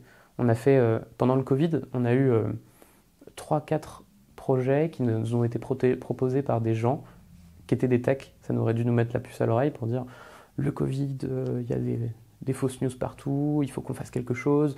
On avait essayé de faire un algorithme de détection de fake news sur le Covid. On avait essayé de faire un truc qui retrace les sources, un peu comme les sujets sur lesquels... Qui est le premier à avoir balancé le fake, en fait. Voilà, retracer des réseaux. Oui, David Chavalarias, t'allais dire. C'est ce que fait David Chavalarias, qui a été invité ici. Et on avait essayé aussi de trouver comment on allait aider les fact-checkers. Sauf qu'en fait, on avait fait ça sans parler aux gens et sans se dire qu'est-ce qui a vraiment une chance de travailler sur les fake news. Là, en ce moment, on travaille avec Quota Climat sur les fake news climatiques, donc une superbe association qui, elle, est spécialiste du sujet. Avec eux, depuis 2 ans, on a créé des baromètres de la place de l'écologie dans les médias. Donc on a pu compter en analysant le sous-titrage de la télé et de la radio qui parlait seulement 2% de l'écologie, alors qu'ils disaient « oui, vous inquiétez pas, on en parle tout le temps ». Maintenant, on a pu montrer et faire la preuve. Et ça a utilisé des algorithmes d'IA comme ChatGPT en beaucoup plus simple pour dire quand est-ce que ça parle d'écologie, et donc ça permettait de compter. Et là, maintenant, on est en train de travailler sur la désinformation, sauf que Quota Climat connaissant le sujet, ils se sont dit, mais non, mais en fait, le but, c'est pas de détecter. D'ailleurs, c'est très rarement le but de détecter la désinformation à une maille individuelle. Il faut agir sur la diffusion, sur la viralité. Ça, en fait, ça se fait en utilisant telle régulation qu'est le DSA. Le DSA, c'est au niveau européen et ça peut être renforcé par une équipe qui s'appelle la DG Connect. Et eux, pour le coup, si on arrive à peut-être les outiller et qu'on le fait de telle manière, potentiellement, ils peuvent agir. Et donc, ce qui va calmer absolument tous les diffuseurs, en tout cas tous ceux qui de près ou de loin, parce qu'ils savent qu'ils ont un système en fait, qui est capable de contrôler directement leurs fake news autour des limites planétaires, du changement climatique, de la biodiversité. Et c'est important, mais ça c'est vraiment un usage à tellement bon escient. Et ça c'est peut-être une autre chose à avoir en tête, en fait c'est pas un gros fourre-tout, l'IA c'est pas un gros fourre-tout dans lequel si on arrête ça arrête tout. Déjà, en fait, en pratique, c'est très difficile parce que c'est déjà un peu partout. Mais en fait, on peut tout à fait... Il y a un chercheur là, qui a fait un grand coup de gueule il n'y a pas longtemps, qui travaille sur justement l'application de l'IA au modèle climatique. On peut tout à fait avoir les IA qui aident à faire les modèles du 7e, qui seront derrière le 7e rapport du GIEC, et ne pas générer des vidéos porno. Parce que ce n'est pas les mêmes algorithmes, ce n'est pas les mêmes choses, ce n'est pas les mêmes sujets, ce n'est pas les mêmes entreprises. Donc, voilà, de la lucidité, de beaucoup d'humilité pour les gens qui sont dans la technique. Et peut-être, moi, un truc que je me marque toujours, c'est ne jamais vouloir construire des trucs que je ne voudrais pas que ma maman utilise, quoi. Très simple. Et ça les marche. enfants, et les enfants aussi. Ouais. C'est vrai, ça marche. Théo, c'était tellement riche, je crois qu'on aura beaucoup de choses à se dire. Si jamais vous êtes une société, une boîte, que justement vous êtes dans la lutte aussi, une ONG, contactez Data for Good, parce que s'ils peuvent mettre pour vous des outils pratiques, ça va être génial. Moi, je pense à une étude scientifique qui est sortie, scientifique donc vieille méthode, qui a permis de démontrer quelles ont été sur 1500 politiques publiques et gouvernementales pour pallier au changement climatique qui ont été mises en place. Il n'y en a que 63 qui ont eu un effet démontré et dont une qui a eu réellement un effet drastique sur toutes les autres. Alors, spoiler, c'est le fait de taxer les grosses entreprises polluantes. Voilà, c'est ce qui a eu le plus gros effet, effectivement. Mais ce qui est génial, c'est que grâce aux données, grâce à ça, si on peut l'utiliser, on arrive avec des preuves formelles et optimiser et dire, bon, arrêtez, votre solution-là, ça a été démontré que ça marche pas. Celle-ci a été démontré qu'elle marche. Et ça va calmer les gens parce que c'est comme si on peut savoir à partir. Mais je parle. Attention, parce qu'on peut savoir aussi à mauvais escient pour des choses pas du tout pertinentes. Mais là, on peut savoir pour notre avenir commun. Et donc, merci pour ce que vous faites. Merci beaucoup. Merci de m'avoir invité. À bientôt, Théo. À bientôt. Likez, abonnez-vous. Et merci d'avoir regardé cette vidéo. Il y en a plein d'autres, des talks, il y a des facecam, il y a des documentaires aussi. Peut-être tester ça un jour, tapez limite documentaire, vous allez voir, il y en a quelques-uns qui sont là disponibles. Et à très bientôt pour une nouvelle vidéo sur Limite. Portez-vous bien.